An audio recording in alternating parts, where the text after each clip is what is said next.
What we want to show today is that Tesla is much more than an electric car company, that we have deep AI activity in hardware, on the inference level, on the training level, and basically, I think we're arguably the leaders in real-world AI as it applies to the real world.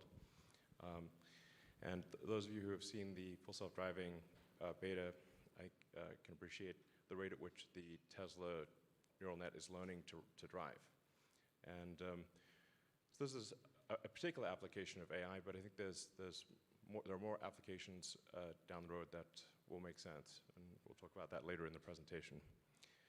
But yeah, we basically want to encourage anyone who is interested in solving real-world AI problems at either the hardware or the software level to join Tesla, or consider joining Tesla. So let's see, we'll start off with Andre. Yep. Great. I think never mind. Okay, hi everyone. Is my mic on? I hope so. If not, I can give you mine. Okay, great. It doesn't sound like it? Yeah, there goes. Okay, hello. Great. Okay, hi everyone. Welcome. My name is Andre, and I lead the vision team here at Tesla Autopilot, and I'm incredibly excited to be here to kick off this section, giving you a technical deep dive into the Autopilot stack and showing you all the under-the-hood components that go into making the car drive all by itself.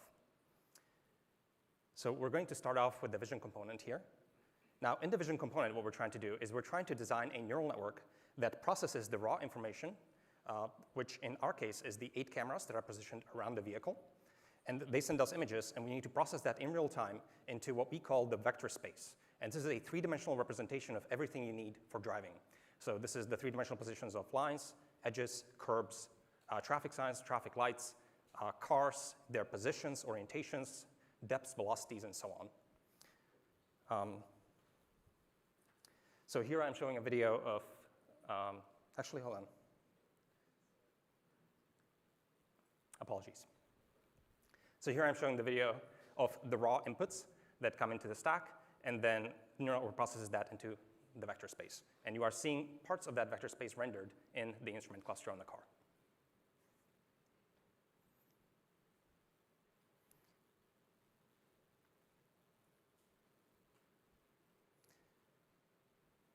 Now, what I find kind of fascinating about this is that we are effectively building a synthetic animal from the ground up. So the car can be thought of as an animal. It moves around, it senses the environment, and acts autonomously and intelligently. And we are building all of the components from scratch in-house. So we are building, of course, all of the mechanical components of the body, the nervous system, which is all of the electrical components, and for our purposes, the brain of the Autopilot, and specifically for this section, the synthetic visual cortex. Now, the biological visual cortex actually has quite intricate structure and a number of areas that organize the information flow of this brain. And so in particular, in your visual cortices, the information hits the light hits the retina, goes through the LGN all the way to the back of your visual cortex, goes through areas V1, V2, V4, the IT, the ventral and the dorsal streams, and the information is organized in a certain layout. And so when we are designing the visual cortex of the car, we also want to design the neural network architecture of how the information flows in the system. So the processing starts in the beginning when light hits our artificial retina, and we are going to process this information with neural networks. Now, I'm going to roughly organize this section chronologically. So starting off with some of the neural networks and what they looked like roughly 4 years ago when I joined the team, and how they have developed over time.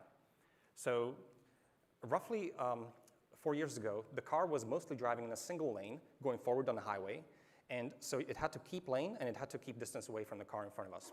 And at that time, all of processing was only on individual image level. So a single image has to be analyzed by a neural net and make little pieces of the vector space, process that into little pieces of the vector space. So this processing took the following shape. We take a 1280 by 960 input, and this is 12-bit integers streaming in at roughly 36 hertz. Now we're going to process that with a neural network.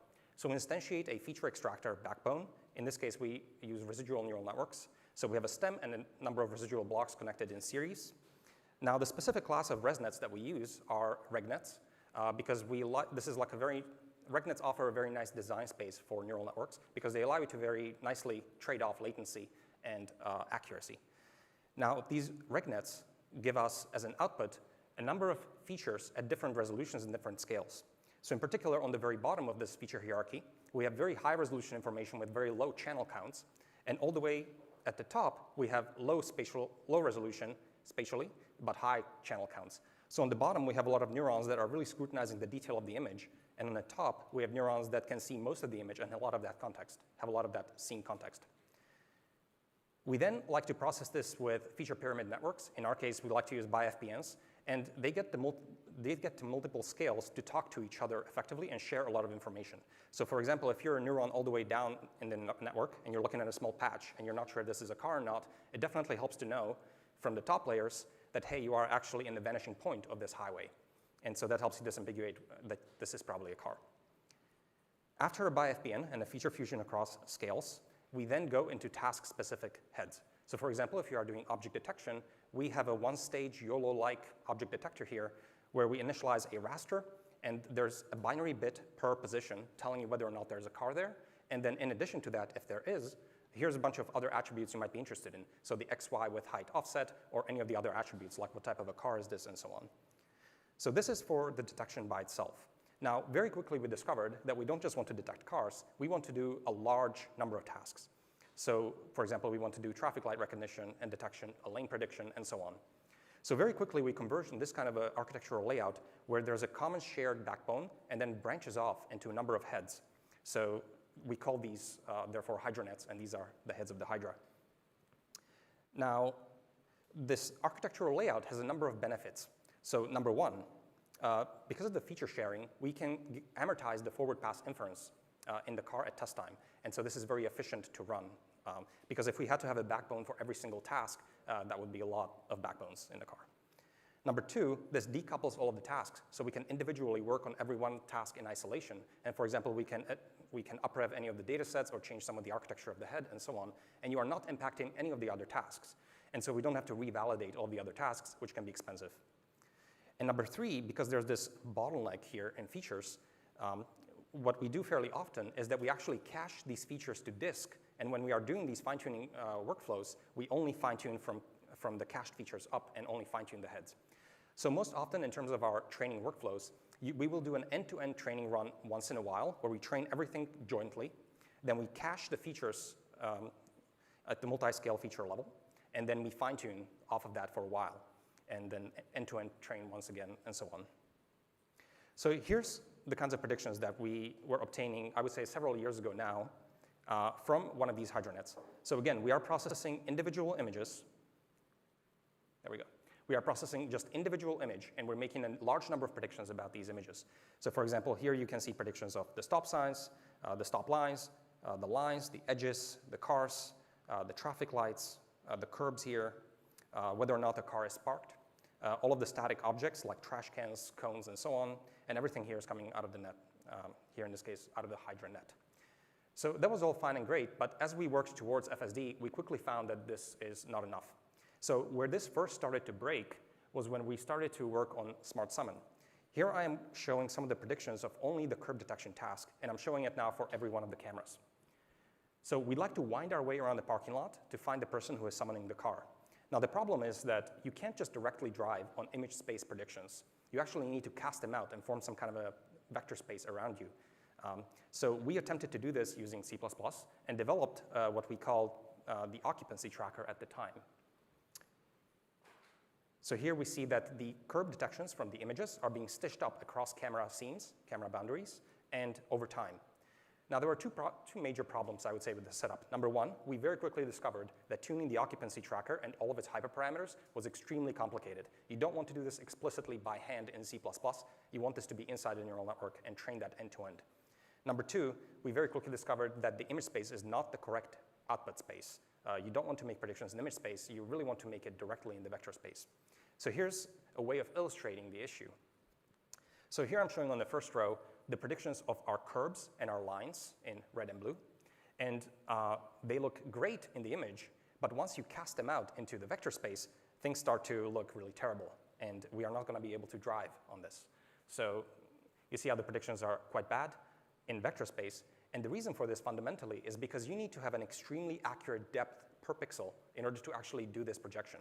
And so you can imagine just how high of a bar it is to predict that depth so accurately in in every single pixel of the image.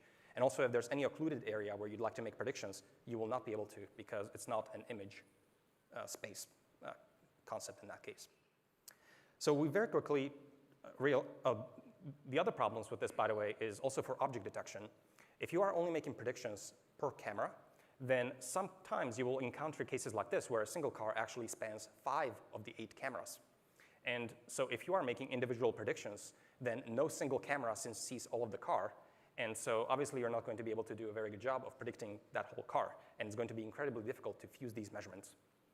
So we have this intuition that what we'd like to do instead is we'd like to take all of the images and simultaneously feed them into a single neural net and directly output in vector space. Now this is very easily said, much more difficult to actually achieve. But roughly, we want to lay out a neural net in this way, where we process every single image with a backbone, and then we want to somehow fuse them, and we want to re-represent the features from image space features to directly some kind of a vector space features, and then go into the decoding of the head. Now, so there are 2 problems with this. Problem number 1, how do you actually create the neural network components that do this transformation? And you have to make it differentiable so that end-to-end training is possible. And number 2, if you want vector space predictions from your neural net, you need vector space data sets. So just labeling images and so on is not going to get you there. You need vector space labels. We're going to talk a lot more about problem number 2 later in the talk. For now, I want to focus on the neural network architectures, so I'm going to deep dive into problem number 1. So here's the rough problem, right? We're trying to have this bird's eye view prediction instead of image space predictions. So for example, let's focus on a single pixel in the output space in yellow. And this pixel is trying to decide, am I part of a curb or not, as an example. And now, where should the support for this kind of a prediction come from in the image space? Well, we know roughly how the cameras are positioned and their extrinsics and intrinsics, so we can roughly project this point into the camera images. And the evidence for whether or not this is a curb may come from somewhere here in the images. The problem is that this projection is really hard to actually get correct because it is a function of the road surface. The road surface could be sloping up or sloping down, or also there could be other data-dependent issues. For example, there could be an occlusion due to a car. So if there's a car occluding this viewport, this part of the image, then actually you may want to pay attention to a different part of the image, not the part where it projects. And so because this is data-dependent, it's really hard to have a fixed transformation for this component. So in order to solve this issue, we use a transformer to represent this space. And this transformer it uses multi-headed self-attention and blocks of it. In this case, actually, we can get away with even a single block doing a lot of this work. And effectively what this does is you initialize a raster of the size of the output space that you would like, and you tile it with positional encodings with sines and coses in the output space. And then these get encoded with an MLP into a set of query vectors. And then all of the images and their features also emit their own keys and values, and then the query's keys and values feed into the multi-headed self-attention. And so effectively what's happening is that every single image piece is broadcasting in its key what is it a part of. So hey, I'm part of a pillar in roughly this location, and I'm seeing this kind of stuff, and that's in the key. And then every query is something along the lines of, hey, I'm a pixel in the output space at this position, and I'm looking for features of this type. Then the keys and the queries interact multiplicatively, and then the values get pooled accordingly.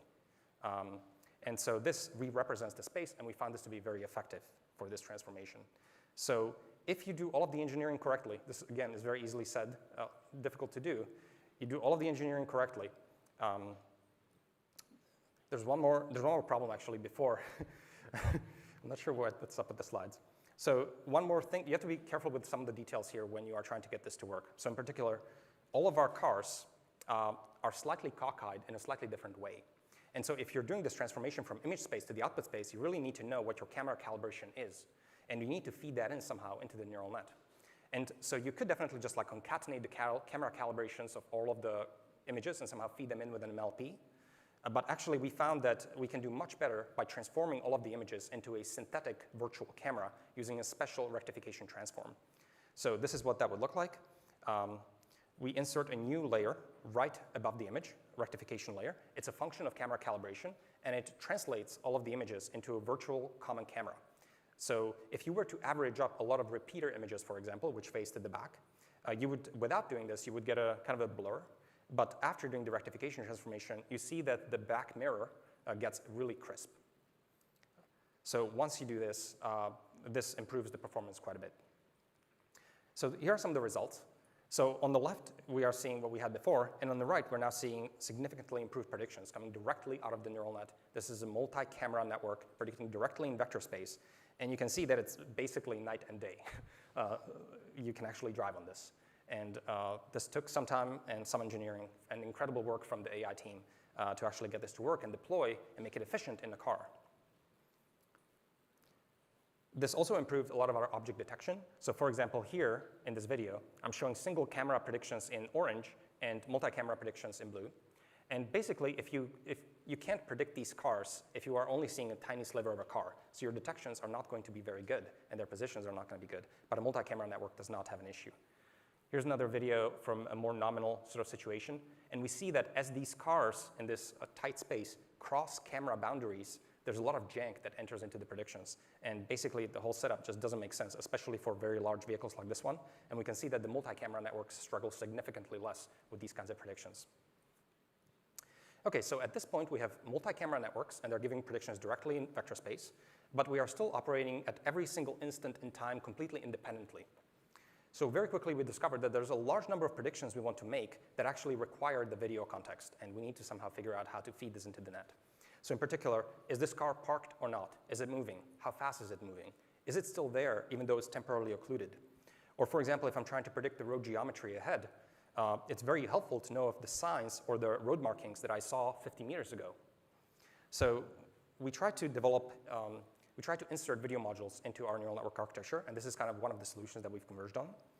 So we have the multi-scale features, as we had them from before, and what we are going to now insert is a feature queue module that is going to cache some of these features over time, and then a video module that is going to fuse this information temporally. And then we're going to continue into the heads that do the decoding. Now, I'm going to go into both of these blocks one by one. Also, in addition, notice here that we are also feeding in the kinematics. This is basically the velocity and the acceleration that's telling us about how the car is moving. So not only are we going to keep track of what we're seeing from all the cameras, but also how the car has traveled. So here's the feature queue and the rough layout of it. We are basically concatenating these features over time and the kinematics of how the car has moved and the positional encodings, and that's being concatenated, encoded, and stored in a feature queue. And that's going to be consumed by a video module. Now, there's a few details here, again, to get right. So in particular, with respect to the pop and push mechanisms, and when do you push, and how, and especially when do you push, basically. So here's a cartoon diagram illustrating some of the challenges here.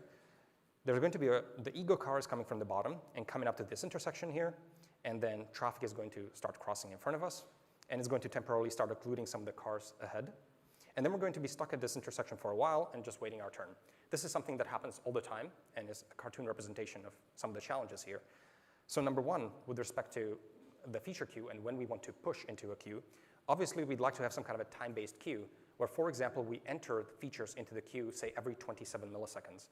And so if a car gets temporarily occluded, then the neural network now has the power to look and reference the memory in time and learn the association that, hey, even though this thing looks occluded right now, there's a record of it in my previous features, and I can use this to still make a detection.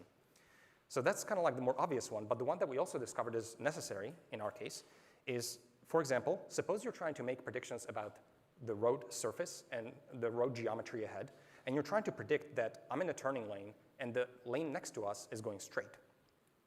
Then it's really necessary to know about the line markings and the signs, and sometimes they occur a long time ago.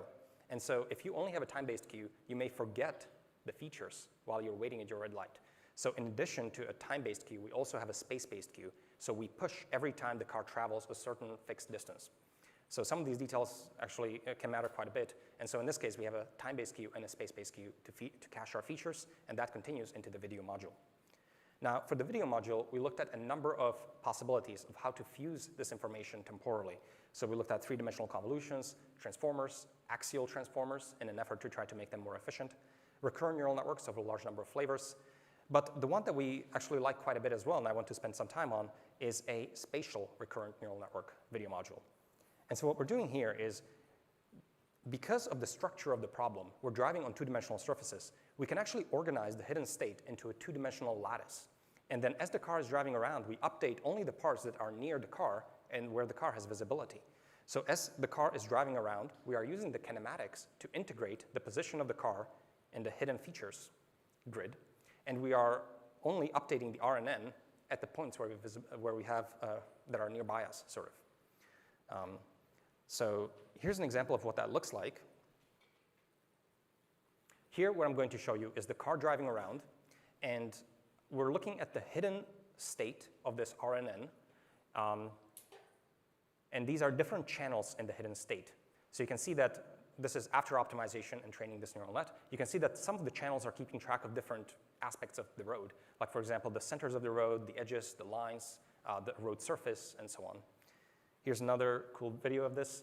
So this is looking at the mean of the first 10 channels in the hidden state for different traversals of different intersections. And all I want you to see basically is that there's cool activity as the recurrent neural network is keeping track of what's happening at any point in time. And you can imagine that we've now given the power to the neural network to actually selectively read and write to this memory. So for example, if there's a car right next to us and is occluding some parts of the road, then now the network has the ability to not write to those locations. But when the car goes away and we have a really good view, then the recurrent neural net can say, okay, we have very clear visibility. We definitely want to write information about what's in that part of space. Here's a few predictions that show what this looks like. So here we are making predictions about the road boundaries in red, intersection areas in blue, road centers, and so on. So we're only showing a few of the predictions here just to keep the visualization clean. And yeah, this is done by the spatial RNN. And this is only showing a single clip, a single traversal, but you can imagine there could be multiple trips through here. And basically a number of cars, a number of clips could be collaborating to build this map, basically and effectively an HD map, except it's not in a space of explicit items, it's in a space of features of a recurrent neural network, which is kind of cool. I haven't seen that before. The video networks also improved our object detection quite a bit. So in this example, I want to show you a case where there are two cars over there, and one car is going to drive by and occlude them briefly. So look at what's happening with the single frame and the video predictions as the cars pass in front of us. Yeah, so that makes a lot of sense. So a quick playthrough through what's happening. When both of them are in view, the predictions are roughly equivalent. And you are seeing multiple orange boxes because they're coming from different cameras. When they are occluded, the single frame networks drop the detection, but the video module remembers it, and we can persist the cars. And then when they are only partially occluded, the single frame network is forced to make its best guess about what it's seeing, and it's forced to make a prediction, and it makes a really terrible prediction. But the video module knows that there's only a partial, it has the information, and knows that this is not a very easily visible part right now, and doesn't actually take that into account. We also saw significant improvements in our ability to estimate depth, and of course, especially velocity. So here I'm showing a clip from our remove the radar push, where we are seeing the radar depth and velocity in green, and we were trying to match or even surpass, of course, the signal just from video networks alone. And what you're seeing here is in orange, we are seeing a single frame performance, and in blue, we are seeing, again, video modules. And so you see that the quality of depth is much higher. And for velocity, the orange signal, of course, you can't get velocity out of a single frame network, so we just differentiate depth to get that. But the video module actually is basically right on top of the radar signal. And so we found that this worked extremely well for us. So here's putting everything together. This is what our architecture roughly looks like today. So we have raw images feeding on the bottom. They go through a rectification layer to correct for camera calibration and put everything into a common virtual camera. We pass them through RegNets, residual networks, to process them into a number of features at different scales. We fuse the multi-scale information with BiFBN. This goes through a transformer module to re-represent it into the vector space in the output space. This feeds into a feature queue in time or space that gets processed by a video module, like the spatial RNN, and then continues into the branching structure of the HydraNet with trunks and heads for all the different tasks. And so that's the architecture roughly what it looks like today. And on the right, you are seeing some of its predictions sort of visualized both in a top-down vector space and also in images. So definitely This architecture has definitely complexified from just a very simple image-based single network about 3 or 4 years ago and continues to evolve. It's definitely quite impressive now. There's still opportunities for improvements that the team is actively working on. For example, you'll notice that our fusion of time and space is fairly late in neural network terms. So maybe we can actually do earlier fusion of space or time and do, for example, cost volumes or optical flow-like networks on the bottom. Or for example, our outputs are dense rasters, and it's actually pretty expensive to post-process some of these dense rasters in the car. And of course, we are under very strict latency requirements, so this is not ideal. We actually are looking into all kinds of ways of predicting just the sparse structure of the road, maybe like point by point, or in some other fashion that doesn't require expensive post-processing. But this basically is how you achieve a very nice vector space. And now I believe Ashok is going to talk about how we can run plane and control on top of it.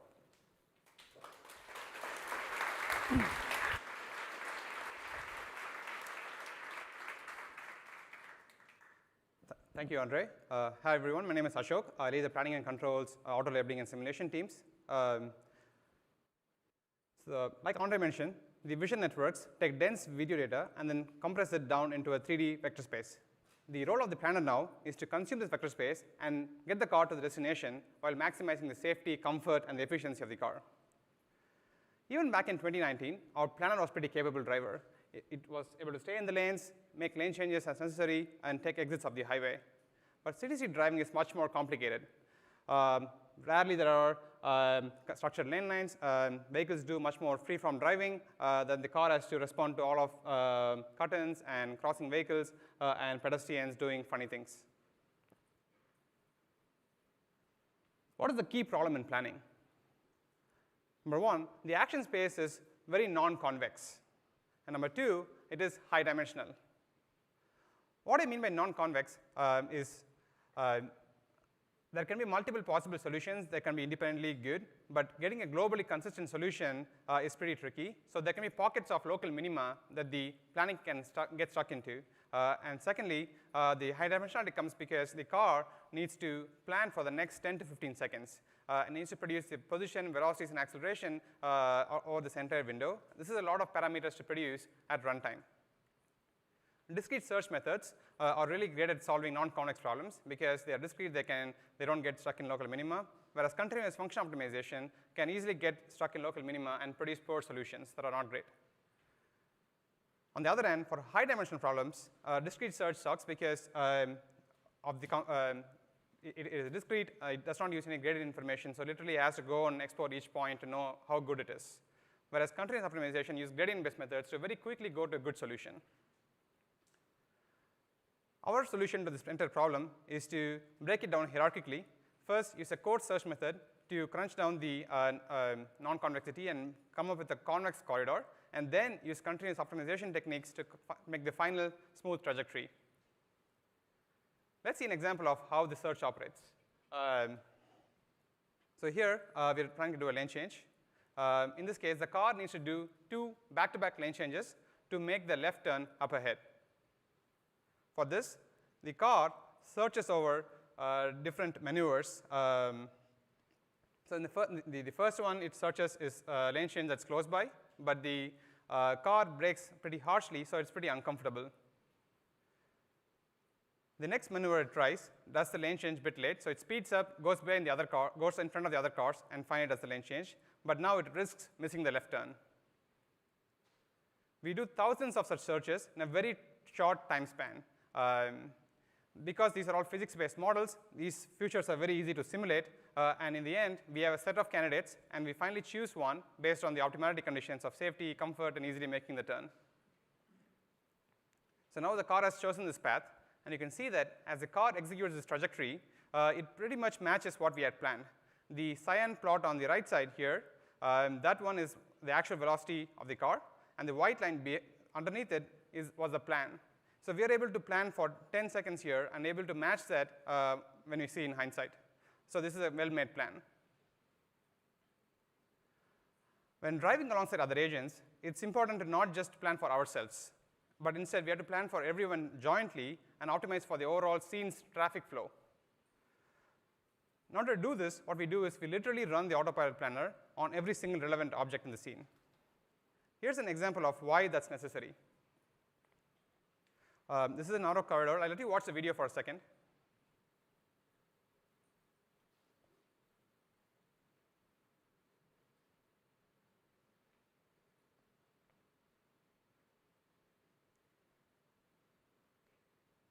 Yeah, that was Autopilot driving in a narrow corridor, going around parked cars, cones, and poles.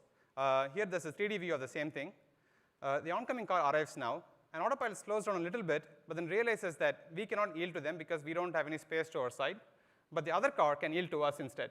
So instead of just blindly braking here, Autopilot reasons about that car has low enough velocity that they can pull over and should yield to us because we cannot yield to them, and assertively makes progress.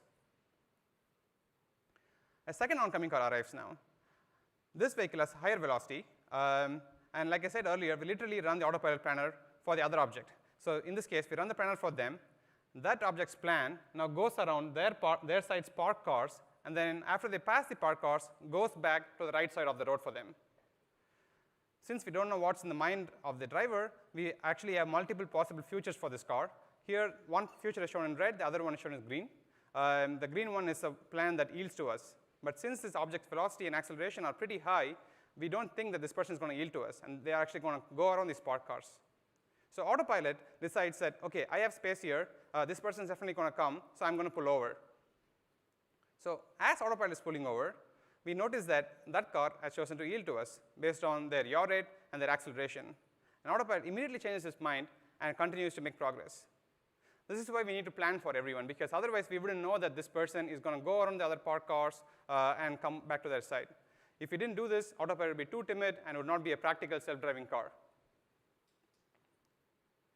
So now we saw how the search and planning for other people set up a convex valley.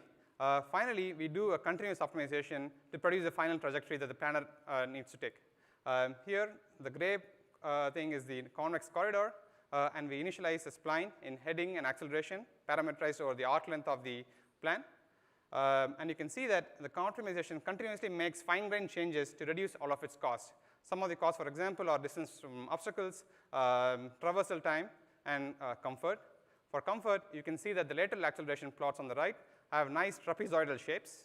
It's going to come up for, yeah, here on the right side, the green plot has a nice trapezoidal shape. And if you record a human trajectory, this is pretty much how it would look like. The lateral jerk is also minimized. So in summary, we do a search for both us and everyone else in the scene. We set up a convex corridor and then optimize for a smooth path. Together, these can do some really neat things like shown above. But driving looks a bit different in other places, like where I grew up from. It's very much more unstructured. Cars and pedestrians cutting each other, harsh braking, honking. It's a crazy world. We can try to scale up these methods, but it's going to be really difficult to efficiently solve this at runtime. What we instead want to do is use learning-based methods to efficiently solve them. And I want to show why this is true. So we're going to go from this complicated problem to a much simpler toy parking problem, but still illustrates the core of the issue. Here, this is a parking lot. The Ego car is in blue, and it needs to park in the green parking spot here. So it needs to go around the curbs, the parked cars, and the cones shown in orange here. So this is a simple baseline. It's a A-star, it's a standard algorithm that uses a lattice-based search. And the heuristic here is a distance, the Euclidean distance to the goal. So you can see that it directly shoots towards the goal, but very quickly gets trapped in a local minima. And it backtracks from there, and then searches a different path to try to go around this parked car. Eventually, it makes progress and gets to the goal, but it ends up using 400,000 nodes for making this. Obviously, this is a terrible heuristic. We want to do better than this. So if we added a navigation route to it and has the car to follow the navigation route while being close to the goal, this is what happens. The navigation route helps immediately, but still, when it encounters cones or other obstacles, it basically does the same thing as before, backtracks and then searches a whole new path. And this poor search has no idea that these obstacles exist. It literally has to go there, check if it's in collision, and if it's in collision, back up. The navigation heuristic helped, but still this took 22,000 nodes. We can design more and more of these heuristics to help the search go faster and faster, but it's really tedious and hard to design a globally optimal heuristic. Even if you had a distance function from the cones that guided the search, this would only be effective for the single cone, but what we need is a global value function. So instead, what we want to use is neural networks to give this heuristic for us. The vision networks produces a vector space, and we have cars moving around in it. This basically looks like an Atari game, and it's a multiplayer version. So we can use techniques such as mu0, alpha0, etc., that was used to solve Go and other Atari games to solve the same problem. So we're working on neural networks that can produce state and action distributions that can then be plugged into Monte Carlo tree search with various cost functions. Some of the cost functions can be explicit cost functions like distance to like collisions, comfort, traversal time, etc. But they can also be interventions from the actual manual driving events. We trained such a network for this simple parking problem. So here again, same problem. Let's see how MCTS tree search does.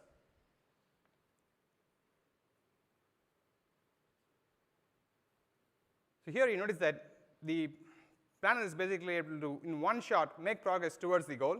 To notice that this is not even using a navigation heuristic. Just given the scene, the planner is able to go directly towards the goal. All the other offshoots you're seeing are possible options. It's not choosing any of them, just choosing the option that directly takes it towards the goal. The reason is that the neural network is able to absorb the global context of the scene and then produce a value function that effectively guides it towards the global minima as opposed to getting it stuck in any local minima.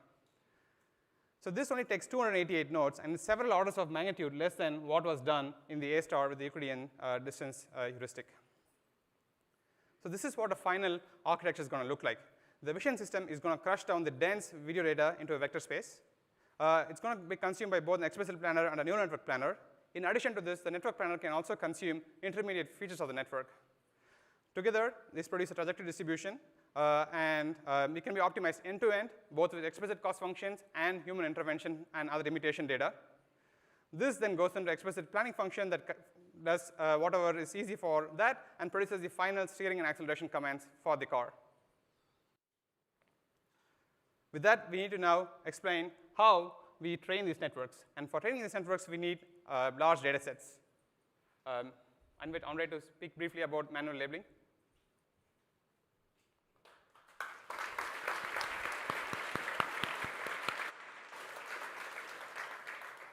Yeah, so the story of data sets is critical, of course. So far, we've talked only about neural networks, but neural networks only establish an upper bound on your performance. Many of these neural networks, they have hundreds of millions of parameters, and these hundreds of millions of parameters, they have to be set correctly. If you have a bad setting of parameters, it's not going to work. So neural networks are just an upper bound. You also need massive data sets to actually train the correct algorithms inside them. Now, in particular, I mentioned we want data sets directly in the vector space. And so really the question becomes, how can you accumulate, because our networks have hundreds of millions of parameters, how do you accumulate millions and millions of vector space examples that are clean and diverse to actually train these neural networks effectively? Now, so there's a story of data sets and how they've evolved on the side of all of the models and developments that we've achieved. Now, in particular, when I joined roughly 4 years ago, we were working with a third party to obtain a lot of our data sets. Now, unfortunately, we found very quickly that working with a third party to get data sets for something this critical was just not going to cut it.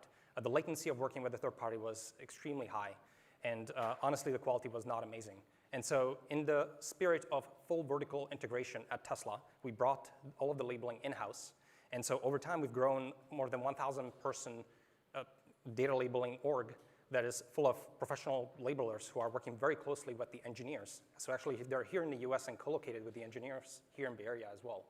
And so we work very closely with them. And we also build all of the infrastructure for them from scratch ourselves. So we have a team we are going to meet later today that develops and maintains all of this infrastructure for data labeling. And so here, for example, I'm showing some of the screenshots of some of the latency, throughput, and quality statistics that we maintain about all of the labeling workflows and the individual people involved and all the tasks and how the numbers of labels are growing over time. So we found this to be quite critical, and we're very proud of this.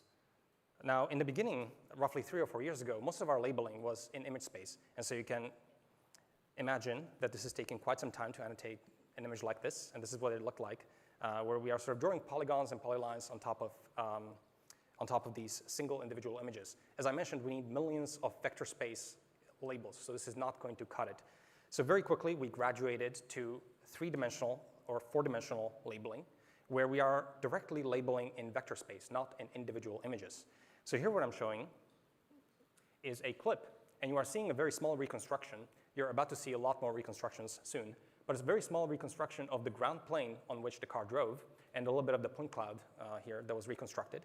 And what you're seeing here is that the labeler is changing the labels directly in vector space, and then we are reprojecting those changes into camera images. So we're labeling directly in vector space, and this gave us a massive increase in throughput for a lot of our labels, because you label once in 3D, and then you get to reproject. But even this, we realized, was actually not going to cut it. Because people and computers have different pros and cons. So people are extremely good at things like semantics, but computers are very good at geometry, reconstruction, triangulation, tracking. And so really for us, it's much more becoming a story of how do humans and computers collaborate to actually create these vector space data sets. And so we're going to now talk about auto-labeling, which is some of the infrastructure we've developed for labeling these clips at scale.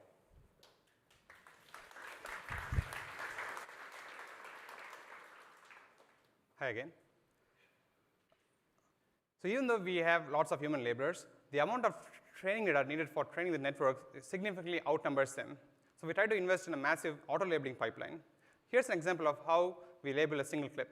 A clip is an entity that has dense sensor data, like videos, IMU data, GPS, odometry, etc. These can be 45 seconds to a minute long. These can be uploaded by our own engineering cars or from customer cars.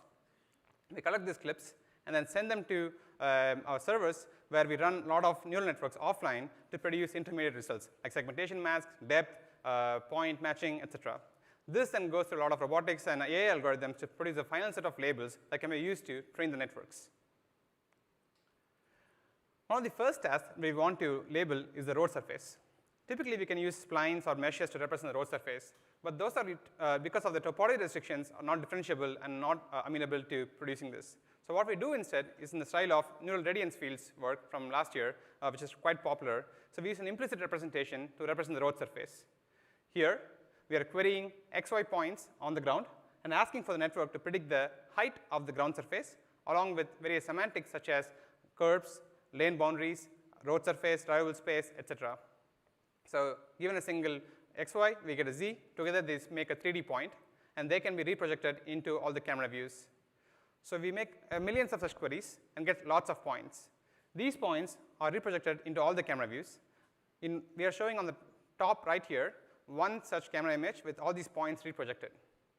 Now we can compare this point, reprojected point with the image space prediction of the segmentations. And jointly optimizing this over all the camera views, both across space and time, produces an excellent reconstruction. Here's an example of how that looks like. So here, this is an optimized road surface that reprojects into the 8 cameras that the car has and across all of time. And you can see how it's consistent across both space and time. So a single car driving through some location can sweep out some patch around the trajectory using this technique. But we don't have to stop there. So here, we collected different clips from the same location, from different cars maybe, and each of them sweeps out some part of their road. Cool thing is we can bring them all together into a single giant optimization. So here, these 16 different trips are organized aligned using various features such as road edges, lane lines. All of them should agree with each other and also agree with all of their image space observations. Together, this provides an effective way to label the road surface, not just where the car drove, but also in other locations that it hasn't driven yet. Again, the point of this is not to just build HD maps or anything like that. It's only to label the clips through these intersections. So we don't have to maintain them forever, as long as the labels are consistent with the videos that they were collected at.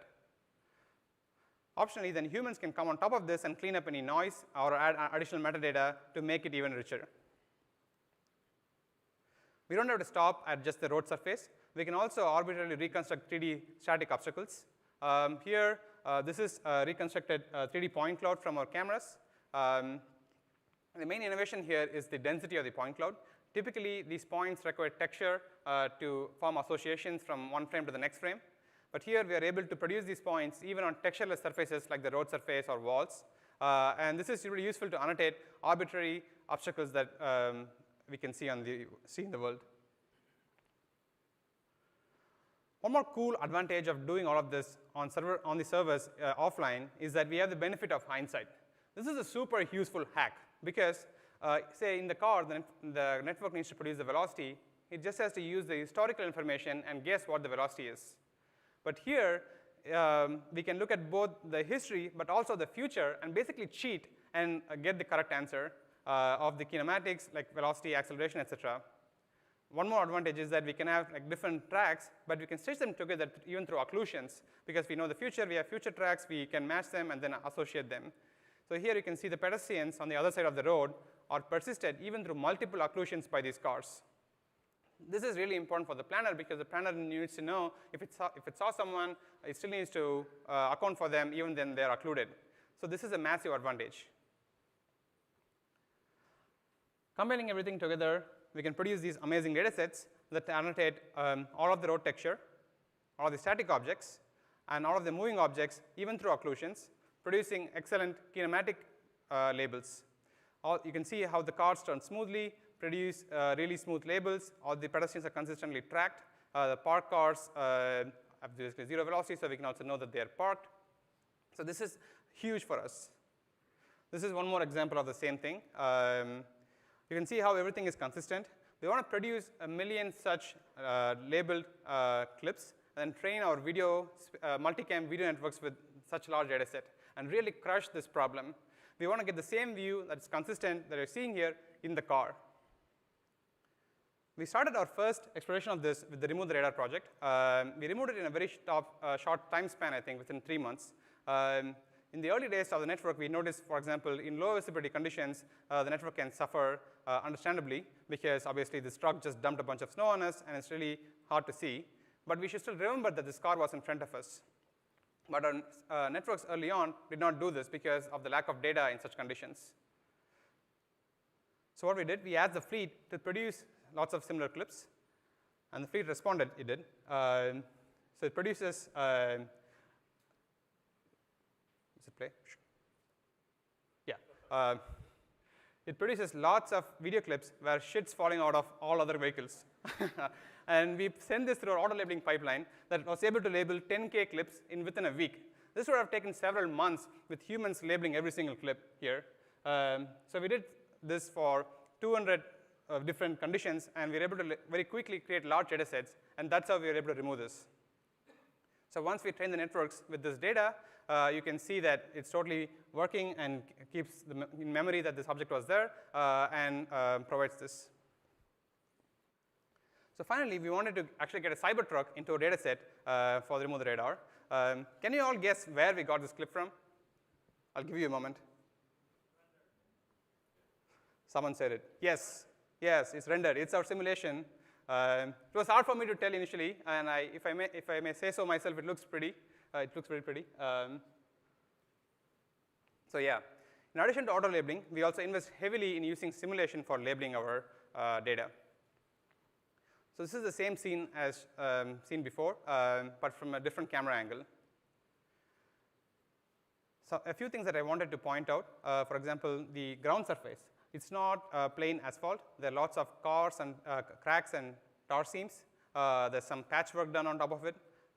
Vehicles move realistically. The truck is articulated, even goes over the curb and makes a wide turn. The other cars behave smartly. They avoid collisions, go around cars, and also smooth and accelerate smoothly, brake and accelerate smoothly. The car here with the logo on the top is Autopilot. Actually, Autopilot is driving that car, and it's making an unproductive left turn. And since this is simulation, it starts from the vector space. So it has perfect labels. Here we show a few of the labels that we produce.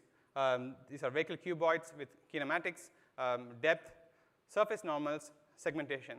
But Andre can name a new task that he wants next week, and we can very quickly produce this because we already have the vector space, and we can write the code to produce these labels very, very quickly. So when does simulation help? It helps, number one, when the data is difficult to source.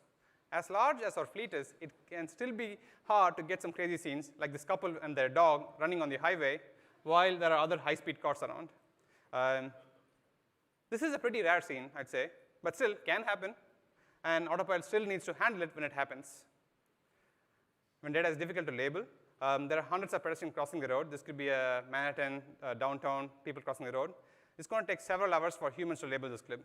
And even for automatic labeling algorithms, this is really hard to get the association right, and it can produce like bad velocities. But in simulation, this is trivial because you already have the objects. You just have to like spit out the cuboids and the velocities. And also, finally, when we introduce closed-loop behavior, where the cars needs to be in a determined situation or the data depends on the actions, this is pretty much the only way to get it reliably. All this is great. What's needed to make this happen? Number one, accurate sensor simulation. Again, the point of the simulation is not to just produce pretty pictures. It needs to produce what the camera in the car would see and other sensors would see. So here, we are stepping through different exposure settings of the real camera on the left side and the simulation on the right side. We're able to pretty much match what the real cameras do. In order to do this, we had to model a lot of the properties of the camera in our sensor simulation, starting from sensor noise, motion blur, optical distortions, even headlight transmissions, even like diffraction patterns of the windshield, etc. We don't use this just for the Autopilot software. We also use it to make hardware decisions such as lens design, camera design, sensor placement, even headlight transmission properties. Second, we need to render the visuals in a realistic manner. You cannot have what in the game industry called jaggies. These are aliasing artifacts that are a dead giveaway that this is simulation. We don't want them. So we go through a lot of pains to produce nice spatiotemporal anti-aliasing. We also are working on neural rendering techniques to make this even more realistic.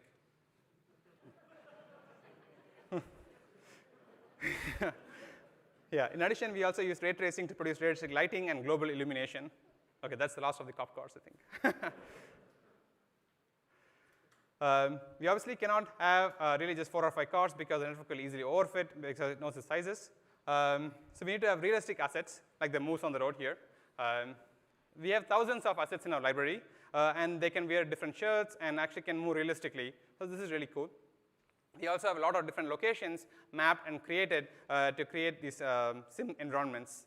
We have actually 2,000 miles of road built, and this is almost the length of the roadway from the east coast to the west coast of the United States, which I think is pretty cool. In addition, we have built efficient tooling to build several miles more on a single day for a single artist. But this is just tip of the iceberg. Actually, most of the data that we use to train is created procedurally using algorithms as opposed to artists making these simulation scenarios. So these are all procedurally created roads with lots of parameters such as curvature, various varying trees, cones, poles, cars with different velocities, and the interaction produce an endless stream of data for the network. But a lot of this data can be boring because the network may not already get it correct. So what we do is we use also ML-based techniques to basically perturb the network to see where it's failing at and create more data around the failure points of the network. So this is in closed loop trying to make the network performance be better.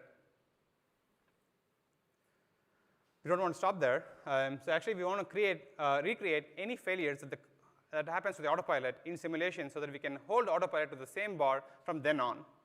So here, on the left side, you're seeing a real clip that was collected from a car. It then goes through our auto-labeling pipeline to produce a 3D reconstruction of the scene along with all the moving objects. With this, combined with the original visual information, we recreate the same scene synthetically and create a simulation scenario entirely out of it. So, and then when we replay Autopilot on it, Autopilot can do entirely new things, and we can form new worlds, new outcomes from the original failure. This is amazing because we really don't want Autopilot to fail, and when it fails, we want to capture it and keep it to that bar. Not just that, we can actually take the same approach that we said earlier and take it one step further. We can use neural rendering techniques to make it look even more realistic. So we take the original video clip, recreate a synthetic simulation from it, and then apply neural rendering techniques on top of it, and it produces this, which looks amazing in my opinion, because this one is very realistic and looks almost like it was captured by the actual cameras. This is a result from last night because it was cool and we wanted to present it. But yeah, I'm very excited for what Sim can achieve. But this is not all bullshit because networks trained in the car already use simulation data. We used 300 million images with almost 500 million labels, and we want to crush down all the tasks that are going to come up for the next several months. With that, I invite Milan to explain how we scale these operations and really build a label factory and spit out millions of labels.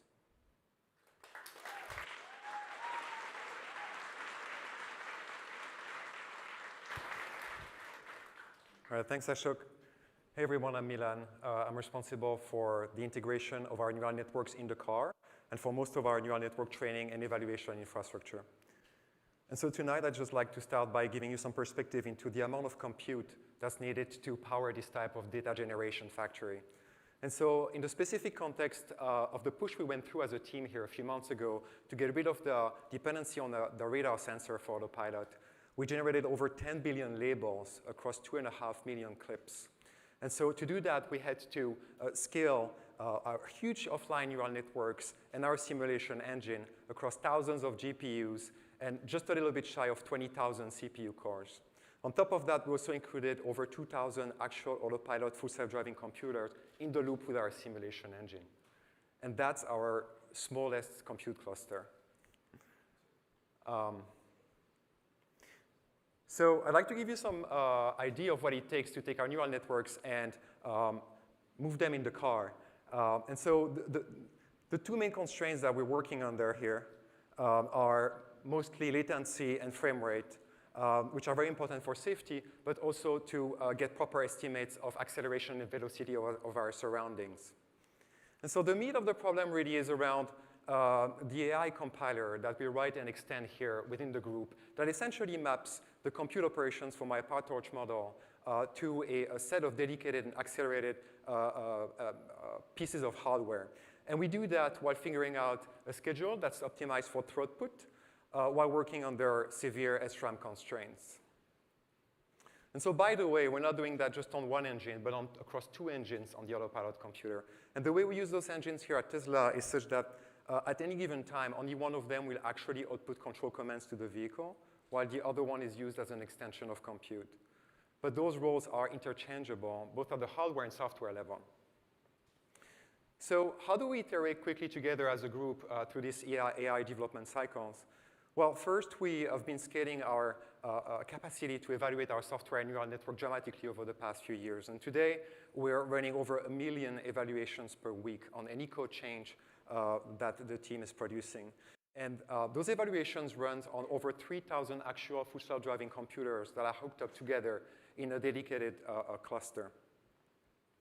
And so on top of this, we've been developing really cool debugging tools. And so here is a video of one of our tools, which is helping developers iterate through the development of neural networks and comparing live the outputs from different revisions of a same neural network model as we're iterating live through video clips.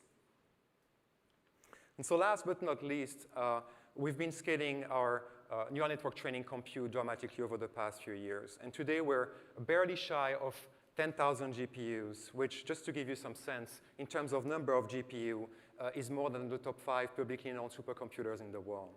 But that's not enough, and so I'd like to invite Ganesh to talk about the next steps.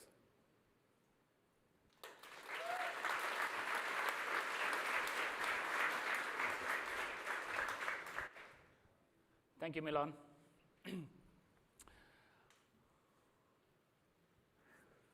My name is Ganesh, and I lead Project Dojo. It's an honor to present this project on behalf of the multidisciplinary Tesla team that is working on this project. As you saw from Milan, there's an insatiable demand for speed as well as capacity for neural network training. And Elon prefetched this, and a few years back, he asked us to design a super fast training computer, and that's how we started Project Dojo. Our goal is to achieve best AI training performance and support all these larger, more complex models that Andre's team is dreaming of, and be power efficient and cost effective at the same time. So we thought about how to build this, and we came up with a distributed compute architecture. After all the training computers out there are distributed computers in one form or the other.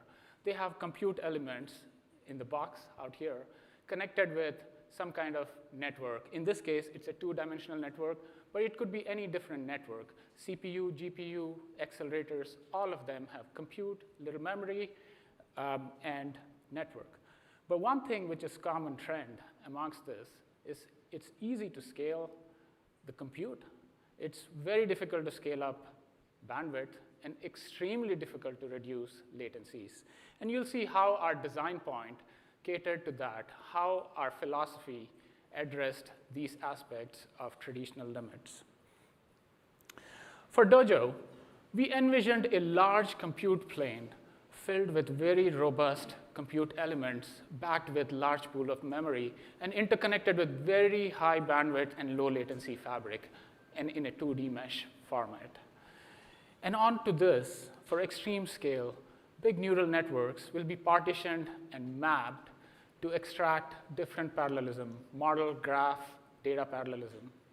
And then a neural compiler of ours will exploit spatial and temporal locality such that it can reduce communication footprint to local zones and reduce global communication.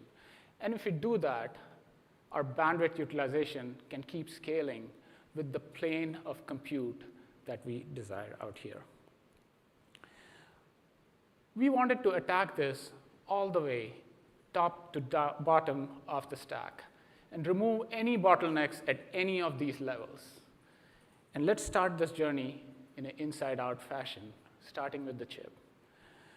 As I described, chips have compute elements. Our smallest entity of scale is called a training node. And the choice of this node is very important to ensure seamless scaling. If you go too small, it will run fast, but the overheads of synchronization and software will dominate. If you pick it too big, it will have complexities in implementation in the real hardware and ultimately run into memory bottleneck issues. Because we wanted to address latency and bandwidth as our primary optimization point. Let's see how we went about doing this. What we did was we picked the farthest distance a signal could traverse in a very high clock cycle, in this case, 2 gigahertz plus. And we drew a box around it. This is the smallest latency that a signal can traverse, one cycle at a very high frequency. And then we filled up the box with wires to the brink. This is the highest bandwidth you can feed the box with. And then we added machine learning compute underneath, and then a large pool of SRAM.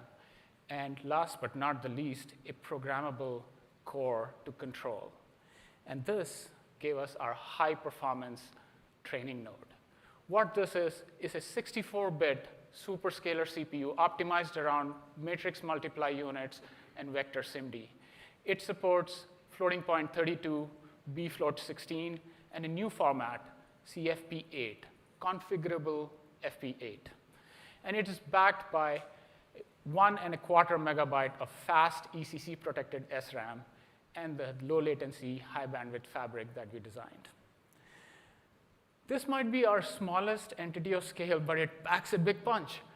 More than 1 teraflop of compute in our smallest entity of scale. So let's look at the architecture of this. The computer architects out here may recognize this. This is a pretty capable architecture as soon as you see this. It is a superscalar in-order CPU with 4 wide vector and 2 wide 4 wide scalar and 2 wide vector pipes. We call it in order, although the vector and the scalar pipes can go out of order, but for the purists out there, we still call it in order. And it also has 4-way multi-threading. This increases utilization because we could do compute and data transfers simultaneously. And our custom ISA, which is the instruction set architecture, is fully optimized for machine learning workloads. It has features like transpose, gather, link traversals, broadcast, just to name a few. And even in the physical realm, we made it extremely modular, such that we could start abutting these training nodes in any direction and start forming the compute plane that we envisioned. When we click together 354 of these training nodes, we get our compute array. It's capable of delivering 362 teraflops of machine learning compute. And of course, the high bandwidth fabric that interconnects these. And around this compute array, we surrounded it with high-speed, low-power SerDeses, 576 of them, to enable us to have extreme I/O bandwidth coming out of this chip. Just to give you a comparison point, this is more than 2 times the bandwidth coming out of the state-of-the-art networking switch chips which are out there today. And network switch chips are supposed to be the gold standards for I/O bandwidth. If we put all of it together, we get training optimized chip, our D1 chip. This chip is manufactured in 7 nanometer technology. It packs 50 billion transistors in a miserly 645 millimeter square. One thing you'll notice, 100% of the area out here is going towards machine learning training and bandwidth. There is no dark silicon, there is no legacy support. This is a pure machine learning machine. And this is the D1 chip in a flip chip BGA package. This was entirely designed by Tesla team internally, all the way from the architecture to GDS out and package. This chip is like a GPU level compute with a CPU level flexibility and twice the network chip level I/O bandwidth. If I were to plot the I/O bandwidth on the vertical scale versus teraflops of compute that is available in the state-of-the-art machine learning chips out there, including some of the startups, you can easily see why our design point excels beyond par. Now that we had this fundamental physical building block, how to design the system around it? Let's see. Since D1 chips can seamlessly connect without any glue to each other, we just started putting them together. We just put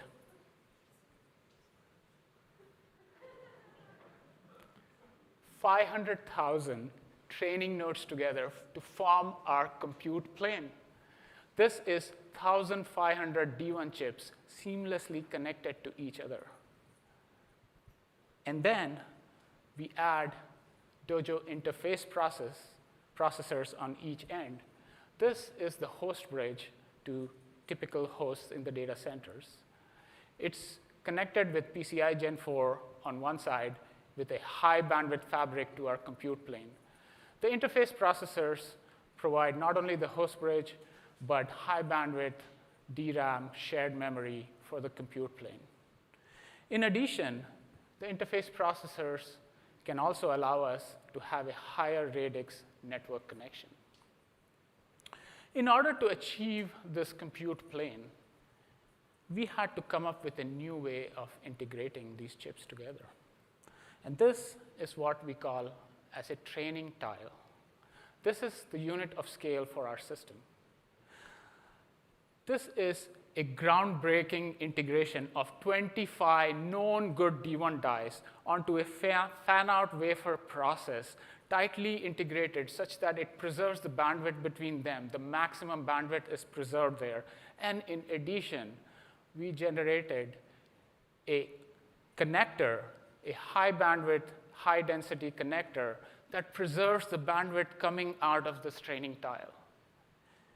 And this tile gives us 9 petaflops of compute with a massive I/O bandwidth coming out of it. This, perhaps, is the biggest organic MCM in the chip industry, multi-chip module. It was not easy to design this. There were no tools that existed. All the tools were croaking. Even our compute cluster couldn't handle it. Our engineers came up with different ways of solving this. They created new methods to make this a reality. Now that we had our compute plane tile, with high bandwidth IOs. We had to feed it with power. And here, we came up with a new way of feeding power vertically. We created a custom voltage regulator module that could be reflowed directly onto this fan-out wafer. So what we did out here is we got chip, package, and we brought PCB-level technology of reflow onto this fan-out wafer technology. This is a lot of integration already out here. But we didn't stop here. We integrated the entire electrical, thermal, and mechanical pieces out here to form our training tile fully integrated, interfacing with a 52-volt DC input. It's unprecedented. This is an amazing piece of engineering. Our compute plane is completely orthogonal to power supply and cooling. That makes high bandwidth compute planes possible.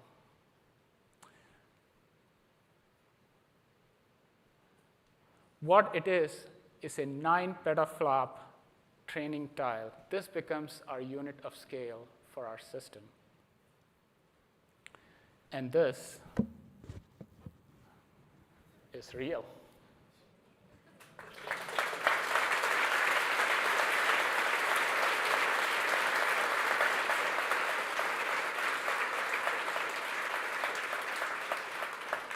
I can't believe I'm holding 9 petaflops out here.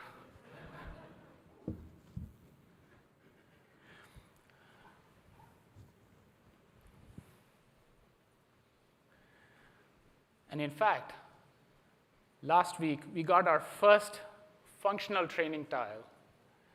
And on a limited cooling benchtop setup, we got some networks running.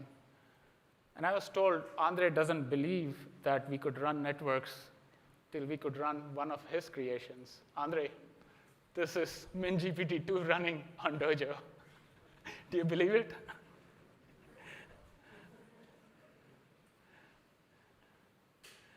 Next up, how to form a compute cluster out of it.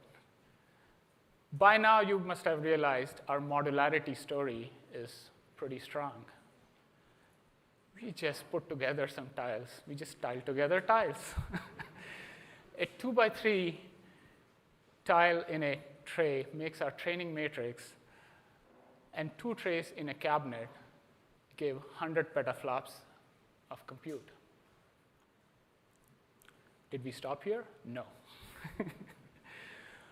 We just integrated seamlessly. We broke the cabinet walls.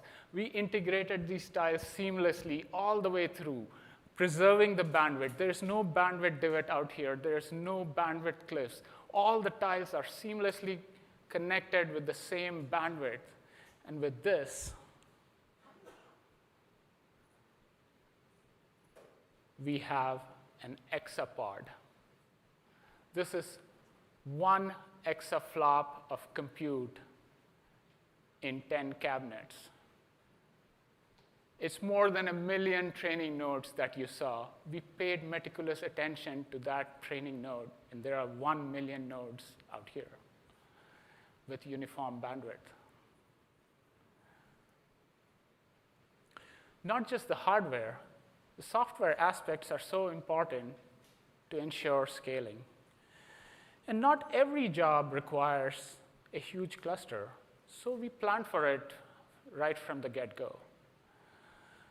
Our compute plane can be subdivided, can be partitioned into units called Dojo processing unit. A DPU consists of 1 or more D1 chips.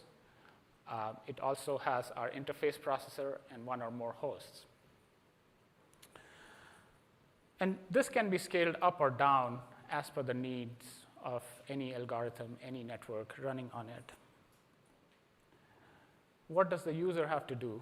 They have to change their scripts minimally. And this is because of our strong compiler suite. It takes care of fine-grained parallelism and mapping the problems of mapping the neural networks very efficiently onto our compute plane. Our compiler uses multiple techniques to extract parallelism. It can transform the networks to achieve not only fine-grained parallelism using data model graph parallelism techniques, it also can do optimizations to reduce memory footprints.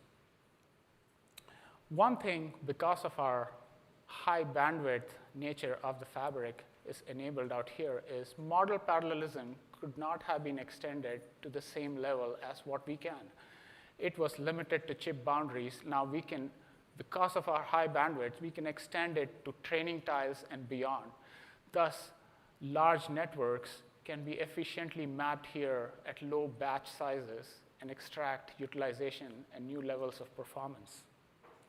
In addition, our compiler is capable of handling high-level dynamic control flows like loops, if then else, etc. And our compiler engine is just part of our entire software suite. The stack consists of an extension to PyTorch that ensures the same user-level interfaces that ML scientists are used to. And our compiler generates code on the fly such that it could be reused for subsequent execution. It has a LLVM backend that generates the binary for the hardware. And this ensures we can create optimized code for the hardware without relying on even single line of handwritten kernel. Our driver stack takes care of the multi-host, multi-partitioning that you saw a few slides back. And then we also have profilers and debuggers in our software stack.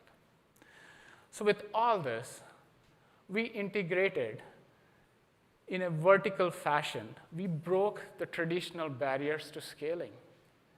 And that's how we got modularity up and down the stack to add to new levels of performance. To sum it all, this is what it will be. It'll be a fastest AI training computer, 4x the performance at the same cost, 1.3x better performance per watt, that is energy saving, and 5x smaller footprint. This will be Dojo Computer.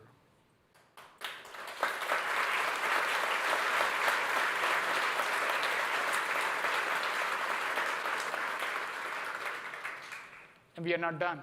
We are assembling our first cabinets pretty soon, and we have a whole next generation plan already. We are thinking about 10x more with different aspects that we can do, all the way from silicon to the system again. We will have this journey again. We're recruiting heavily for all of these areas. Thank you very much.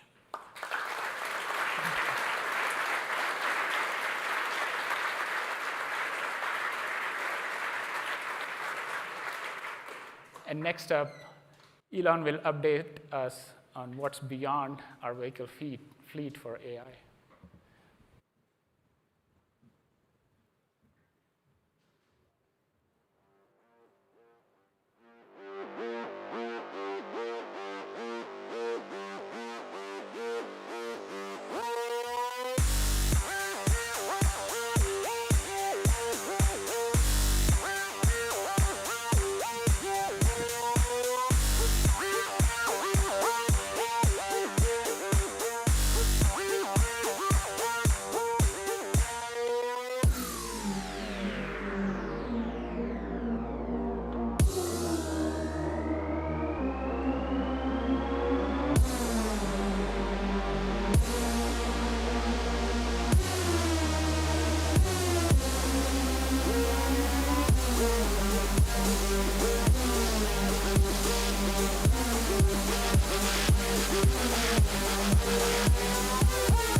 Thank you.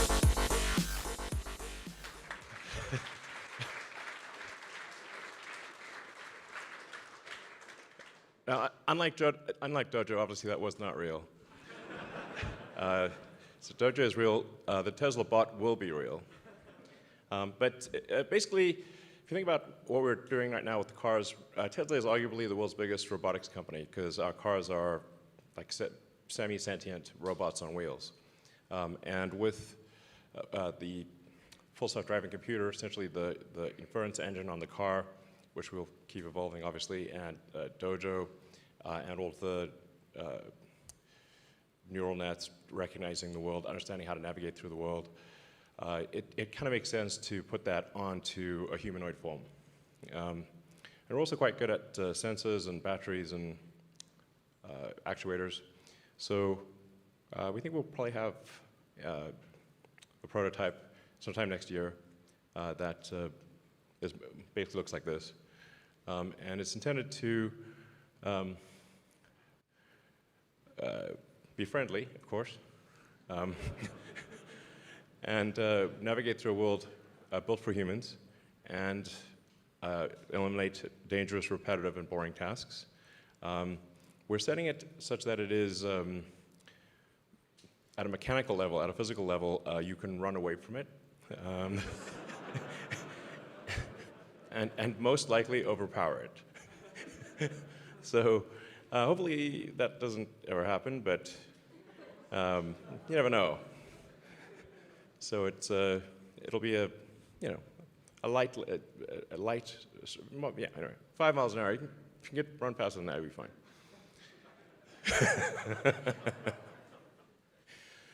So yeah, it's around 5'8".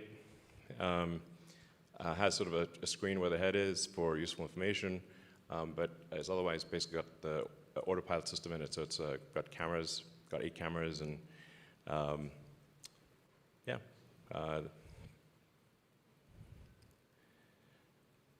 Full self-driving computer, and making use of all of the same tools that we use in the car.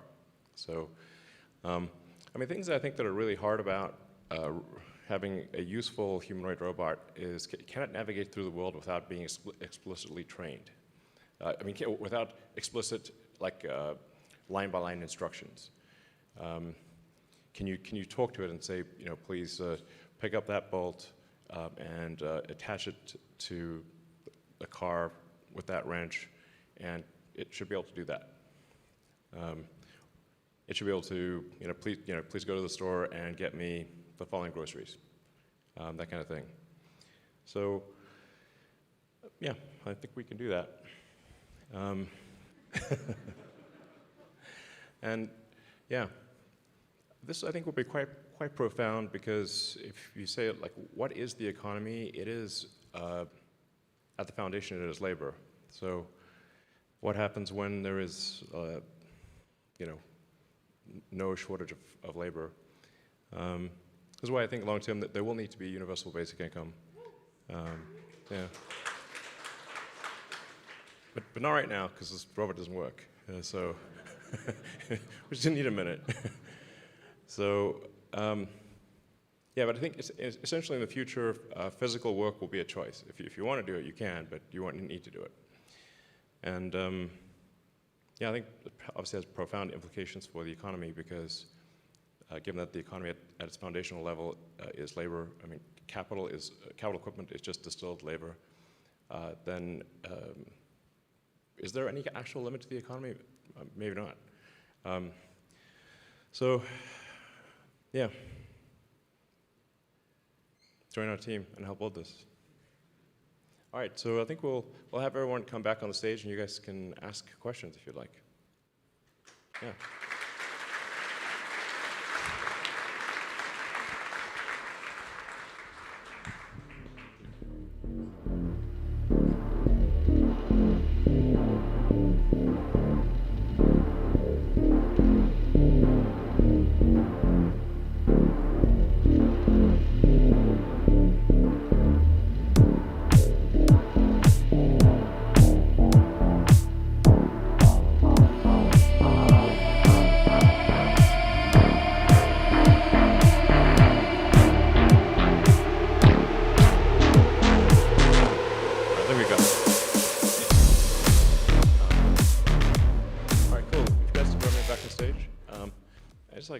maybe try to get the camera angle from there, not from the side.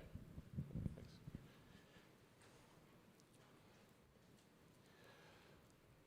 All right, cool. So we can probably turn the lights back on. And yeah, great. So we're happy to answer any questions you have about anything on the software, hardware side, where things are going, and yeah, fire away. We have, because the lights are like interrogation lights, we actually cannot see. Ah, there we go. Great. Oh, yeah. All right, cool.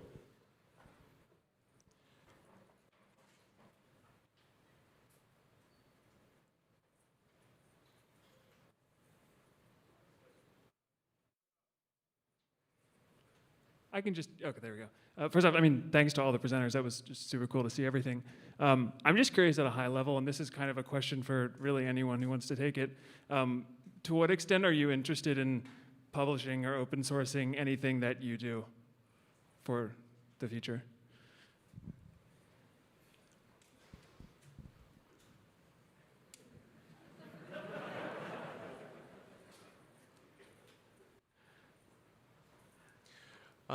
Well, I mean, it is fundamentally extremely expensive to create the system, so somehow that has to be paid for. I'm not sure how to pay for it if it's fully open sourced. Yeah, unless people want to work for free.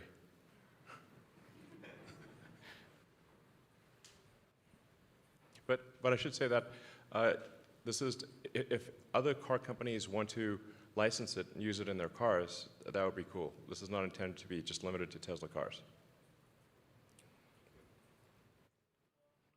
Is for the Dojo supercomputer. So did you solve the compiler problem of scaling to these many nodes, or if it is solved, is it only applicable to Dojo? Because I'm doing research in deep learning accelerators, and getting the correct scalability or the distribution, even in one chip, is extremely difficult from the research project's perspective. So I was just curious. Excuse me, mic for Bill. You want to? Have we solved the problem? Not yet. Are we confident we will solve the problem? Yes. We have demonstrated networks on prototype hardware now. We have models, performance models showing the scaling. The difficulty is, as you said, how do we keep the localities? If we can do enough model parallel, enough data parallel to keep most of the things local, we just keep scaling. We have to fit the parameters in our working set in our SRAM that we have, and we flow through the pipe. There's plenty of opportunities. Sorry, as we get further scale for further processor nodes, have more local memory trade-offs with bandwidth, we can do more things. But as we see it now, the applications that Tesla has, we see a clear path. And our modularity story means we can have different ratios, different aspects created out of it. I mean, this is something that we chose for our applications internally. Sure. I was just saying that the locality portion of it, given that training is such a soft scaling application, even though you have all this compute and have a high bandwidth interconnect, it could not give you that performance because you are doing computations on limited memory at different locations. So I was that's very curious to me when you said it's solved, because I just jumped onto the opportunity and would love to know more, given that how much you can open source. Right in there. Yeah. Yeah, I guess the proof's in the pudding. So we should have Dojo operational next year, and I think we'll obviously use it for training, video training. I mean, fundamentally, this is about like the primary application initially is we've got vast amounts of video, and how do we train vast amounts of video as efficiently as possible, and also shorten the amount of time. Like if you're trying to train to a task, like just in general, innovation is how many iterations and what is the average progress between each iteration. And so if you can reduce the time between iterations, the rate of improvement is much better. So If it takes like sometimes a couple days for a model to train versus a couple hours, that's a big deal. But the acid test here, and what I've told the Dojo team is, like, it's successful if the software team wants to turn off the GPU cluster. But if they want to keep the GPU cluster on, it's not successful. So,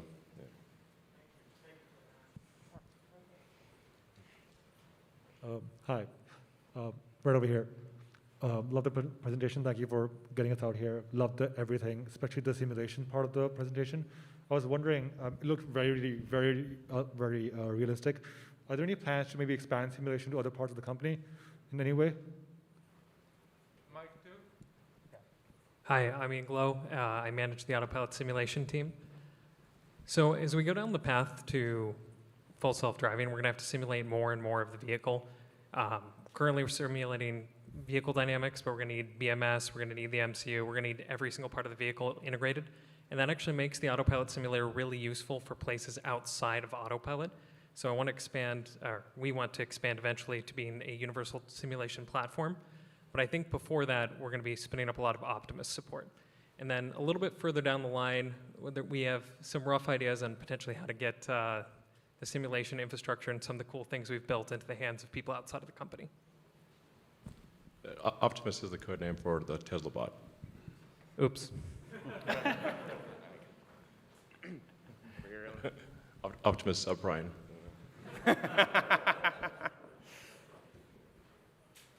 Yeah. Hi, this is Ali Jahanian. Thank you for the great presentation and putting all of these cool things together. Yeah, for a while I have been thinking that the car is already a robot.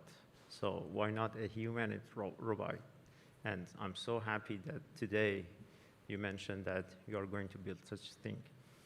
Especially, I think that this can give opportunity for ways of putting multi-modality together. For instance, we know that in the example that you showed that there was a dog and with some passengers or running together. The language and symbolic processing can really help for visualizing that. So I was wondering if I could hear a little more about this type of putting modalities together, including language and vision, because I have been working with, for instance, mini GPT that Andre put out there. And yeah, I didn't hear much about other modalities that's going into the car, or at least in the simulation. Is there any comment that you could tell us? Well, driving is fundamentally basically almost entirely vision neural nets. Basically, it's running on a biological vision neural net, and what we're doing here is a silicon camera neural net. So there is some amount of audio. You want to hear if there's like emergency vehicles, or I guess converse with the people in the car. If somebody's yelling something at the car, the car needs to understand what that is. So all the things that are necessary for it to be fully autonomous. Yeah. Thank you.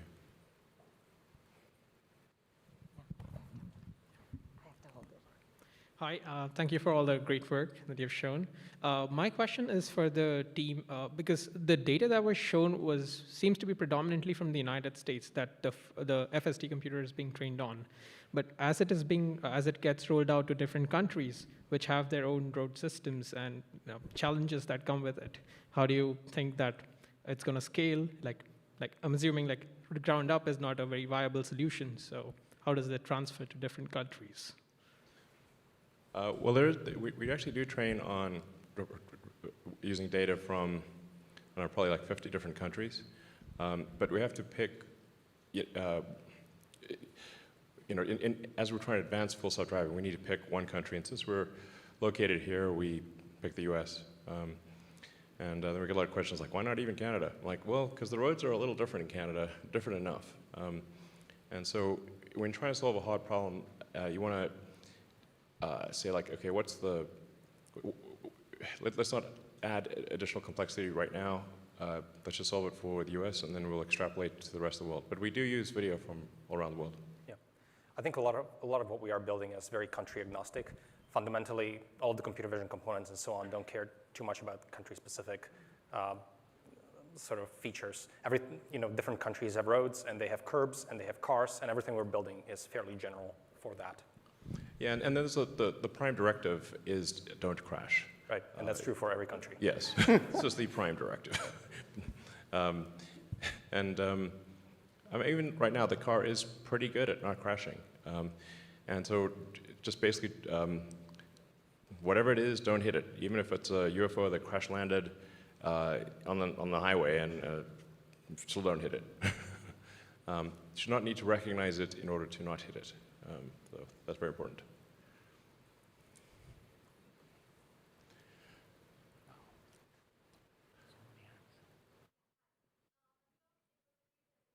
And I want to ask that when you do the photometric process, multi-view geometry, how much of an error do you see? Is it like 1 millimeter, 1 centimeter? So if it's not confidential. Sorry, is the question, what is the resolution? What's the difference between the synthetic? Sure. What is the difference between the synthetically created geometry to the actual geometry? Yeah, it's usually within a couple centimeters, 3 or 4 centimeters. That's the standard deviation. With different kind of modalities to bring down that error? We primarily try to find scalable ways to label. In some occasions, we use other sensors to help benchmark, but we primarily try to use cameras for this system. Okay, thanks. Yeah, I think we want to aim for the car to be positioned accurately to the sort of centimeter level, something on that order. Obviously, it will depend on distance. Like close by things can be much more accurate than farther away things, and they would matter less because the car doesn't have to make decisions much farther away. And as it comes close, it will become more and more accurate. Exactly. A lot of questions. Thanks, everybody. My question has to do with sort of AI and manufacturing. It's been a while since we've heard about the alien dreadnought concept. Is the humanoid that's behind you guys, is that kind of brought out of the production hell timeline and saying that humans are underrated in that process? Well, sometimes something that I say is taken to too much of an extreme. There are parts of the Tesla system that are almost completely automated. And then there are some parts that are almost completely manual. If you were to walk through the whole production system, you would see a very wide range from, like I said, fully automatic to almost completely manual. But the vast majority, most of it is already automated. And then with some of the design architecture changes, like going to large aluminum high-pressure die-cast components, we can take the entire rear third of the car and cast it as a single piece. And now we're going to do the front third of the car as a single piece. So the body line drops by like 60 to 70% in size. But yeah, the robot is not prompted by specifically by manufacturing needs. It's just that we're just obviously making the pieces that are needed for a useful humanoid robot. So I guess we probably should make it. And if we don't, someone else will. And so I guess we should make it and make sure it's safe.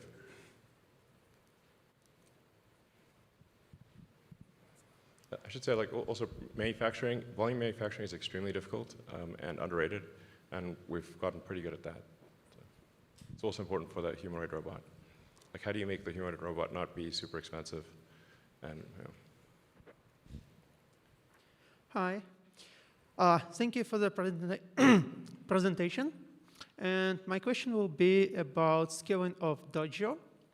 And in particular, how do you scale the compute nodes in terms of thermals and power delivery? Because there is only so much heat that you can dispense and only so much power that you can bring to like cluster rack. And how do you plan to scale it? And how do you plan to scale it in multiple data centers? Sure. You want to take it? Oh, there.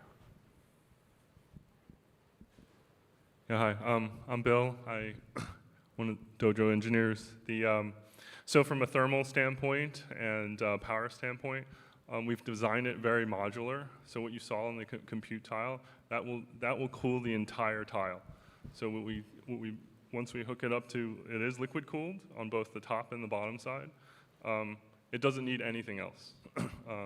And so when we talk about clicking these together, once we click it to power and once we click it to cooling, it will be fully powered and fully cooled. And all of that is less than a cubic foot. Yeah, so Tesla has a lot of expertise in power electronics and in cooling. So we took the power electronics expertise from the vehicle powertrain and the sort of the advanced cooling that we developed for the power electronics and for the vehicle and applied that to the supercomputer.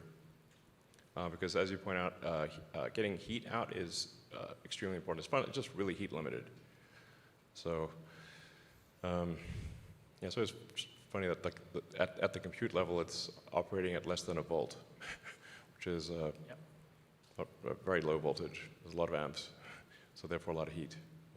I squared R is really bites you on the ass. Hi, my question's also similarly a question of scaling.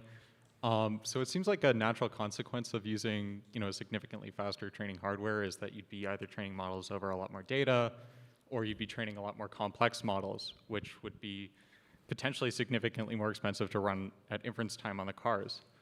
I guess I was wondering, if there was a plan to, also apply Dojo as something that you'd be using, on the self-driving cars, and if so, do you foresee additional challenges there?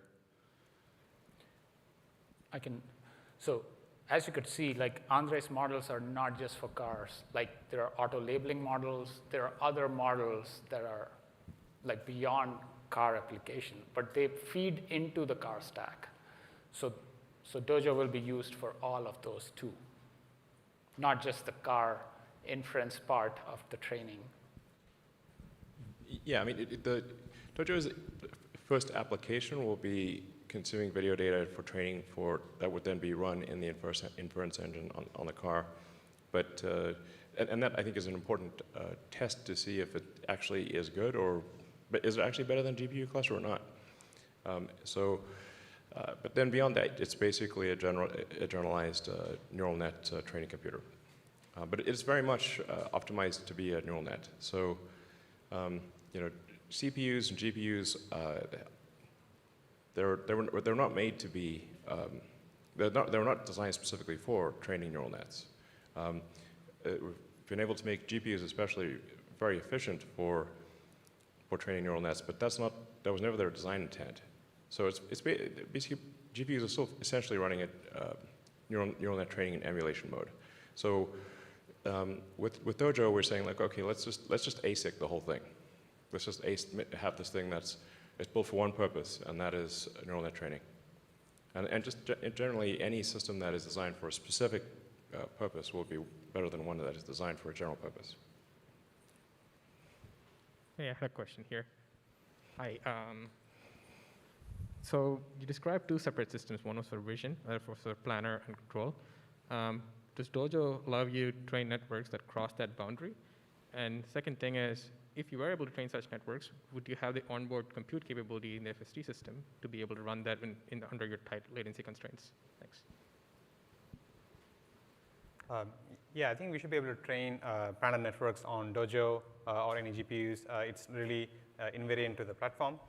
And I think, if anything, once we make this entire thing end-to-end, it will be more efficient than decoding a lot of these intermediate states. So you should be able to run faster if you make the entire thing end-to-end neural networks. We can avoid a lot of decoding of these intermediate states and only decode only essential things required for driving the car. Yep. Certainly, end-to-endness is the guiding principle behind a lot of the network developments. And over time in the stack, neural networks have taken on more and more functionality. And so we want everything to be trained end-to-end because we see that that works best.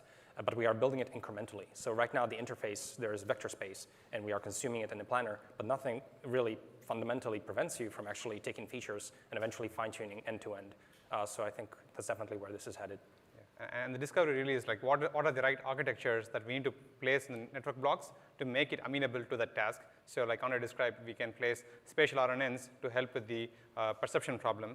And now it's just neural network. So similarly for planning, we need to bake in search and optimization into the network architecture. And once we do that, you should be able to do planning very quickly, similar to C++ algorithms.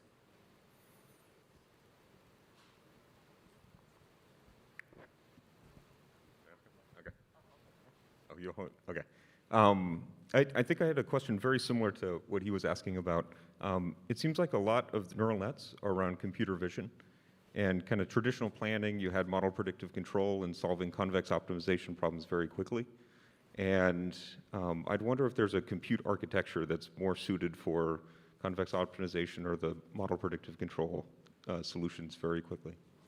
Yeah, 100%. We want to bake in, like I said earlier, we want to bake in these architectures that do, say, model predictive control, but it just like replace some of the blocks with neural networks. Or if we know the physics of it, we can also use physics-based models, part of the neural network's forward pass itself. So we are going to go towards a hybrid system where we will have neural network blocks placed together with physics-based blocks and more neural networks later. So it will be a hybrid stack, and what we know to do well, we place it explicitly, and what the networks are great at, we'll use the networks to optimize this. So build an end-to-end stack with this architecture baked in. I mean, I do think that so as long as you've got like surround video neural nets for understanding what's going on and can convert the surround video into vector space, then you basically have a video game. And if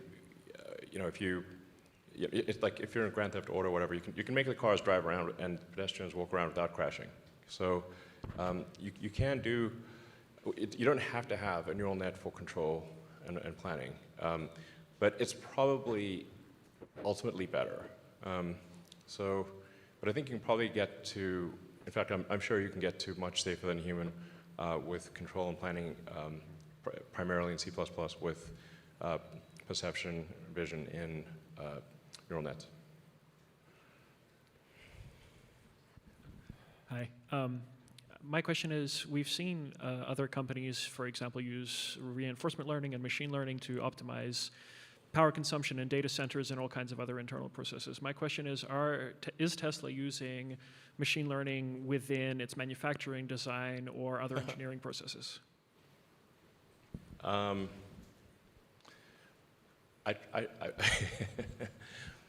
I discourage use of machine learning because it's really difficult. Unless you have to use machine learning, don't do it. It's usually a red flag when somebody says, we want to use machine learning to solve this task. I'm like, that sounds like bullshit. 99.9% of the time, you do not need it. So it's kind of like you reach for machine learning when you need to, but I've not found it to be a convenient, easy thing to do. It's a super hard thing to do. That may change if you've got a humanoid robot that can, understand normal instructions. Generally minimize use of machine learning in the factory. Hi. Based on your videos from the simulator, it looked like a combination of graphical and neural approaches. I'm curious what the set of underlying techniques that are used for your simulator and specifically for neural rendering, if you can share. Yeah, so we're doing, at the bottom of the stack, it's just traditional game techniques. just rasterization, real time, very similar to what you'd see in like GTA.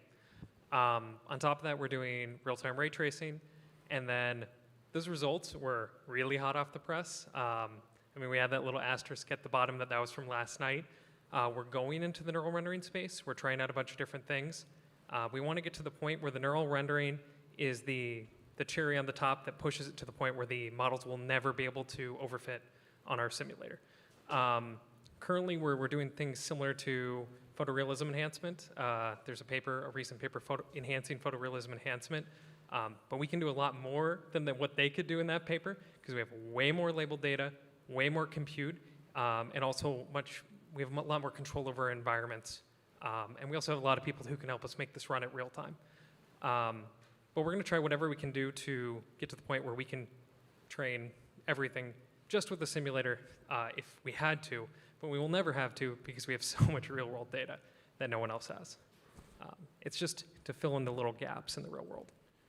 Yeah, the simulator is very helpful when there's these rare cases like collision avoidance right before an accident.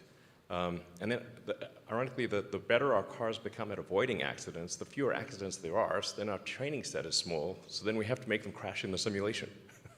So it's like, okay, minimize potential injury to pedestrians and people in the car. You have 5 meters, you're traveling at 20 meters per second. What actions would minimize probability of injury? And we can run that in sim. So, cars driving down the wrong side of the highway, that kind of thing. Happens occasionally, but not that often. For your humanoid context, I'm wondering if you've decided on what use cases you're going to start with and what the grand challenges are in that context to make this viable. Well, I think for the Tesla bot, Optimus, it's basically going to start with just dealing with work that is boring, repetitive, and dangerous. Basically, what is the work that people would least like to do?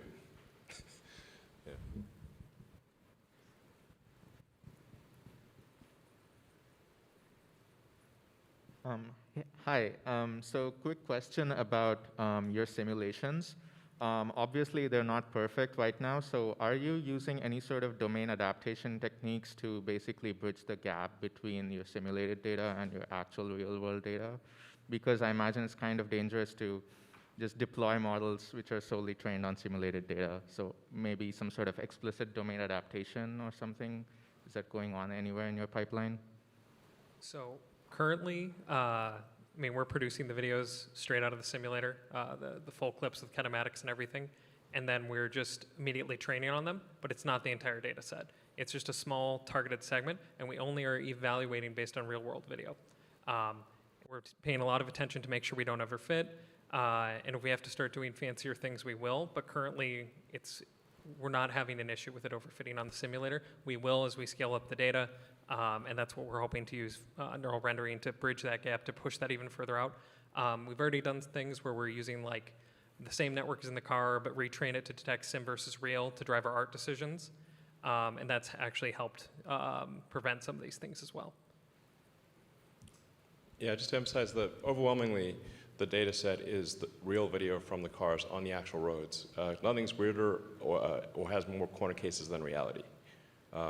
It gets really strange out there.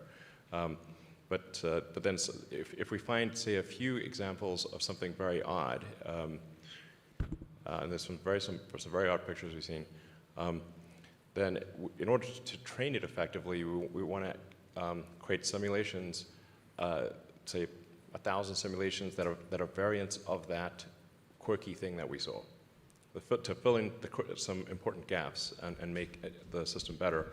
And really, all of this is about, over time, just reducing the probability of a crash or an injury, and it's called the march of nines. Like, how do you get to 99.9999999% safe?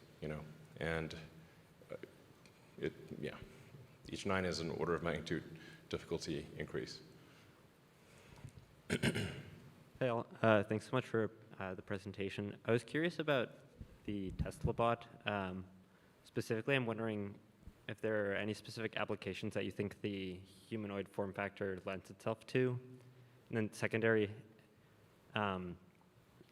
because of its human form factor, is emotion or companionship at all thought about on the product roadmap at all?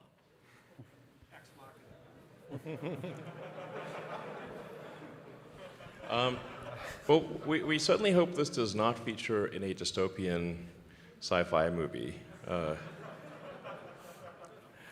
But you know, like, really, at this point, we're saying like maybe this robot can.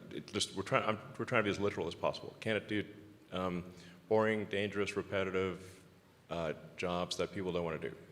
And you know, once we can have it do that, then maybe it can do other things too. But that's the thing that would be really great to have. So it could be your buddy too. I mean, you can buy one and have it be your friend and whatever. I'm sure that people will think of some very creative uses. So firstly, thanks for the really incredible presentation. My question's on the AI side. So one thing we've been seeing is that with some of these language modeling AIs, we've seen that scaling has just had incredible impacts in their capabilities and what they're able to do. So I was wondering whether you're seeing similar kinds of effects of scaling in your neural networks and your applications. Absolutely. A bigger network, typically we see it performs better, provided you have the data to also train it with. And this is also what we see for ourselves. Definitely in the car, we have some latency consideration to be mindful of. And so there we have to get creative to actually deploy much, much larger networks. But as we mentioned, we don't only train neural networks for what goes in the car. We have these auto-labeling pipelines that can utilize models of arbitrary size. So in fact, we've trained a number of models that are not deployable, that are significantly larger and work much better because we want 100%, like we want much higher accuracy for the auto-labeling. And so we've done a lot of that, and there we definitely see this trend. Yeah, the auto-labeling is an extremely important part of this whole situation. Without the auto-labeling, I think we would not be able to solve the self-driving problem. It's kind of a funny form of distillation where you're using these very massive models plus the structure of the problem to do this reconstruction, and then you distill that into neural networks that you deploy to the car. But we basically have a lot of neural networks and a lot of tasks that are never intended to go into the car. Yeah, and also as time goes on, you get new frames of information. So you really want to make sure your computer is distributed across all the information as opposed to just taking a single frame and hogging on it for, say, 200 milliseconds. You actually want to have newer frames coming in. So you want to use all of the information and not just use that one frame. I think one of the things we're seeing is that the car's predictive ability is eerily good. It's really getting better than human in terms of predicting, like you say, like predict what this road will look like when it's out of sight, like it's around the bend, and it predicts the road with very high accuracy. You know, predict pedestrians or cyclists where behind, you know, where it just sees a little corner of the bicycle and a little bit through the windows of the bus. And its ability to predict things is going to be much better than humans, like really way beyond. Right. Yeah, we see this often where we have something that is not visible, but the neural network is making up stuff that actually is very sensible. Sometimes it's eerily good, and you have to you're wondering if this is in the training set. And actually in the limit, you can imagine the neural net has enough parameters to potentially remember Earth. So in the limit, it could actually give you the correct answer, and it's kind of like an HD map baked into the weights of the neural net. Yeah.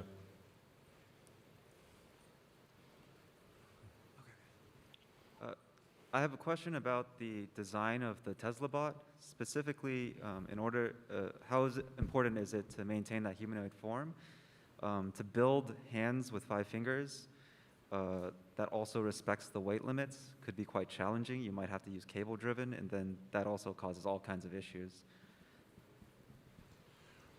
I mean, this is just going to be bot version 1. I mean, we'll see. So it needs to be able to do things that people do, and you know, be a generalized kind of humanoid robot. I mean, you could potentially have it, give it like, 2 fingers and a thumb or something like that. For now, we'll give it 5 fingers and see if that works out okay. It probably will. It doesn't need to be like, have like incredible grip strength, but it needs to be able to work with tools. So, and carry a bag, that kind of thing. Hi, thanks a lot for the presentation. So an old professor of mine told me that the thing he disliked a lot about his Tesla was that the Autopilot UX didn't really inspire much confidence in the system, especially when like objects are spinning, classifications are flickering. I was wondering, even if you have a good self-driving system, how are you working on convincing Tesla owners, other road users and just the general public that your system is safe and reliable? Well, I think that's the cars. A while back, cars used to spin. They don't spin anymore. Not in. If you've seen the FSD beta videos, they're pretty solid, and they will be getting more solid. Yeah, as you add more and more data and train these multi-cam video networks, like these are pretty recent, actually, just like a few months old, and it's still improving. It's not a done product, and in our minds, we can clearly see how this is just going to be like perfect vector space, because why not? All the information is there in the videos. It should produce it given lots of data and good architectures. And this is just an intermediate point in that timeline. I mean, it's clearly headed to way better than a human, without question.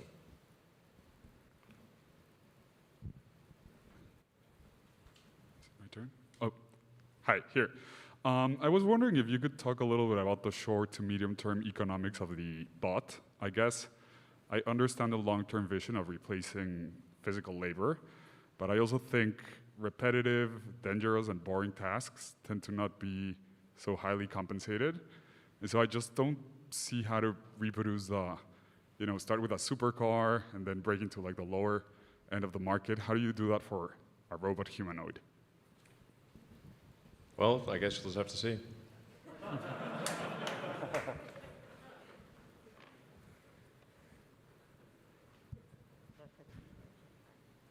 Hello. Hi. I was curious to know how the car AI prioritizes occupant safety versus pedestrian safety, and what thought process goes into like deciding how to bake this into the AI. Well, I mean, the thing to appreciate is that from the computer standpoint, everything is moving slowly. So to a human, things are moving fast. To the computer, they are not moving fast. So I think this is, in reality, somewhat of a false dichotomy. Not that it will never happen, but it will be very rare. If you think it was like, going the other direction, like rendering, with full ray tracing, neural net enhanced graphics on something like Cyberpunk or any advanced video game, doing 60 frames a second, perfectly rendered. Like, how long would it take a person to even render 1 frame, and without any mistakes? Can't be done. I mean, it would take like a month just to render one frame out of 60 in a second in a video game. It's computers are fast and humans are slow. I mean, for example, on the rocket side, you cannot steer the rocket to orbit. We actually hooked up a joystick to see if anyone could steer the rocket to orbit, but you need to react at roughly 6-7 hertz. People can't do it. Not even that's pretty low. We're talking more like aiming for like 30 hertz type of thing. Hi. Over here, with hardware 3, there's been lots of speculation that with larger nets, it's hitting the limits of what it can provide. How much headroom has the extended compute modes provided, and at what point would hardware 4 be required, if at all? Well, I'm confident that hardware 3 or the full self-driving computer 1 will be able to achieve full self-driving at a safety level much greater than a human, probably, I don't know, at least 200 or 300% better than a human, then obviously there will be a future hardware 4 or full self-driving computer 2, which we'll probably introduce with the Cybertruck. So maybe in about a year or so. That is probably, well, that'll be about 4 times more capable, roughly.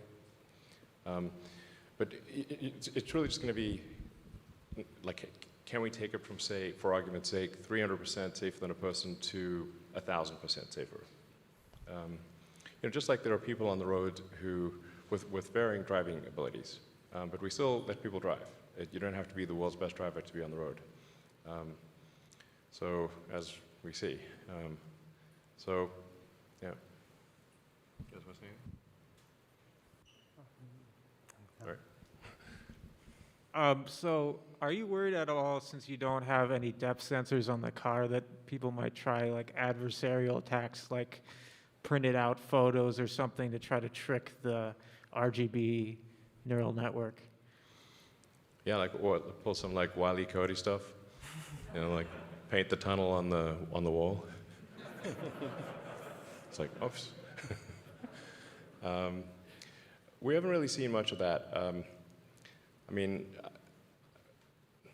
for sure, like right now, if you, most likely, if you had like a T-shirt with a T-shirt with like a stop sign on it, which I actually have a T-shirt with a stop sign on it, and then you like flash the car, it will stop.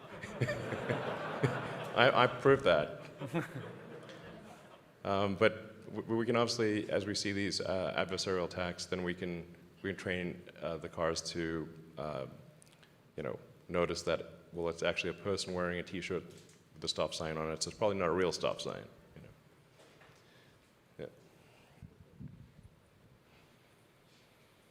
Hi, my question is about the prediction and the planning. I'm curious, how do you incorporate uncertainty into your planning algorithms? Do you just basically assume, you mentioned that you run the autopilot for all of the other cars on the road. Do you assume that they're all going to follow those rules, or are you accounting for the possibility that, well, they might be bad drivers, for example? Yeah, we do account for multimodal futures. It's not that we just choose one. We account for, okay, this person can actually do many things. And we use their actual physics and kinematics to make sure that they're not doing a thing that would interfere with us before we act. So if there's any uncertainty, we are conservative and then would yield to them. Of course, there's a limit to this, because if you're too conservative, then it's probably not practical. So at some point, we have to assert. And even then, we make sure that the other person can yield to us and act sensibly. I should say, before we introduce something into the fleet, we will run it in shadow mode, and we'll see what would this neural net, for example, have done in this particular situation. And then effectively, the drivers are training the net. So if the neural net would have controlled and say veered right, but the person actually went left, and it's like, oh, there was a difference. Why was there that difference? Yeah, and secondly, we also all the human drivers are essentially training the neural net as to what is the correct course of action, assuming it doesn't then end up in a crash. It doesn't count in that case. Yeah, and secondly, we have various estimates of uncertainty like flicker, and when we observe this, we actually say if you're not able to see something, we actually slow down the car to be, again, safe and get more information before acting. Yeah, we don't want to be brazen and just go into something that we don't know about. We only go into places where we know about. Yeah, yeah. It should be like, aspirationally, the car should be the less it knows, the slower it goes. Yeah. This is not true at some point, but now it's yeah. Should be speed proportionate to confidence.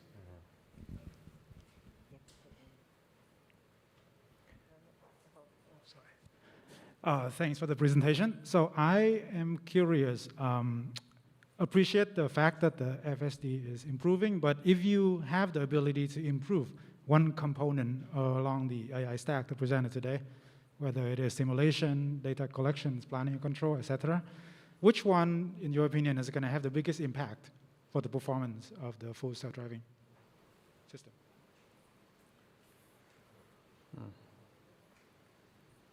It's really the area under the curve of these like multiple points, and if you improve anything, it should improve the area. I mean, the short term, it's arguably, we need all of the nets to be surround video. And so we still have some legacy. This is very short term. Obviously, we're fixing it fast. But there's still some nets that are not using surround video. And I think ideally they'd all use surround video. Yeah, maybe. Yeah. I think a lot of puzzle pieces are there for success. We just need more strong people to also just help us make it work. Yeah, that is the actual bottleneck. So that is the actual bottleneck, I would say, and really one of the reasons that we are putting on this event. Exactly. Well said, Andre. That there's just a tremendous amount of work to do to make it work. So that's why we need talented people to join and solve the problem.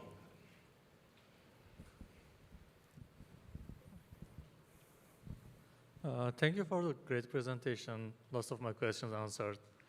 But one thing is, when imagine that now you have a large amount of data, even unnecessary.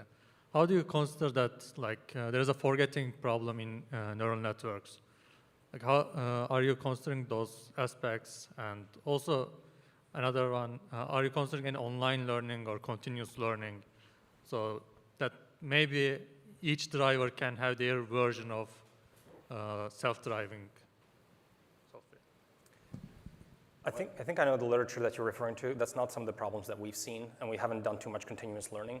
We trained the system once, we fine-tuned a few times. That sort of goes into the car. We need something stable that we can evaluate extensively, and then we think that that's good, and that goes into cars. So we don't do too much learning on spot or continuous learning, and don't face the forgetting problem. But there will be settings that you can say, like, if you are you typically a conservative driver, or do you want to drive fast or slow? You know, it's like I'm late for the airport. Could you go faster than, you know, basically the kind of instructions you'd give to your Uber driver. It's like I'm late for the flight, please hurry, or take it easy, or whatever your style is.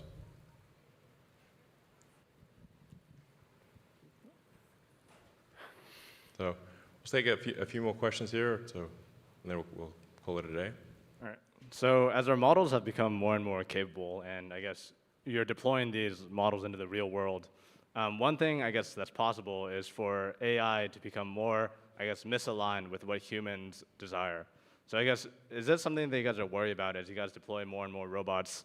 Or do you guys, like, we'll solve that problem when we get there? Yeah, I think that we should be worried about AI. Now, like, what we're trying to do here is, I'd say, narrow AI, pretty narrow, like just make the car drive better than a human. And then have the humanoid robot be able to do basic stuff. You know, so at the point at which you sort of start to get to superhuman intelligence, I don't know, all bets are off. But you know, and that's you know, that'll probably happen. But what we're trying to do here at Tesla is make useful AI that people love and is unequivocally good. That's our, you know, we'll try to aim for that. Okay, maybe one more question. Hi, my question is about the camera sensor. In the beginning of the talk, you had mentioned about building a synthetic animal. And if you think about it, a camera is a very poor approximation of a human eye. And a human eye does a lot more than take a sequence of frames. Have you looked into, like, there are, like, these days are, like, cameras, like event cameras. Have you looked into them? Or are you looking into a more flexible camera design or building your own camera, for example? Well, with Hardware 4, we will have a next generation camera. But I have to say that the current cameras, we have not reached the limit of the current cameras.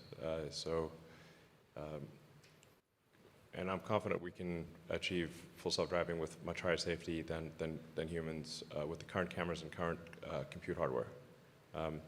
But, you know, it would be good to be 1,000% better rather than 300% better. So we'll see continued evolution on all levels in pursuit of that goal. And I think in the future, people will look back and say, wow, I can't believe we had to drive these cars ourselves. You know, it'll like self-driving cars will just be just a normal, like self-driving elevators. You know, elevators used to have elevator operators, and there's someone there with like a big relay switch operating the elevator, and then every now and then they'd get tired or make a mistake and shear somebody in half. So so now we made elevators automatic, and you just go and you press the button, and you can be in a 100-story skyscraper and don't really worry about it. Just go in and press the button, and the elevator takes you where you want to go. But it used to be that all elevators were operated manually. And it'll be the same thing like for cars. All cars will be automatic. And then, and electric, obviously. So there will still be some gasoline cars and some manual cars, just like there are still some horses. So, all right, well, thanks everyone for coming, and hope you enjoyed the presentation, and thank you for the great questions. All right.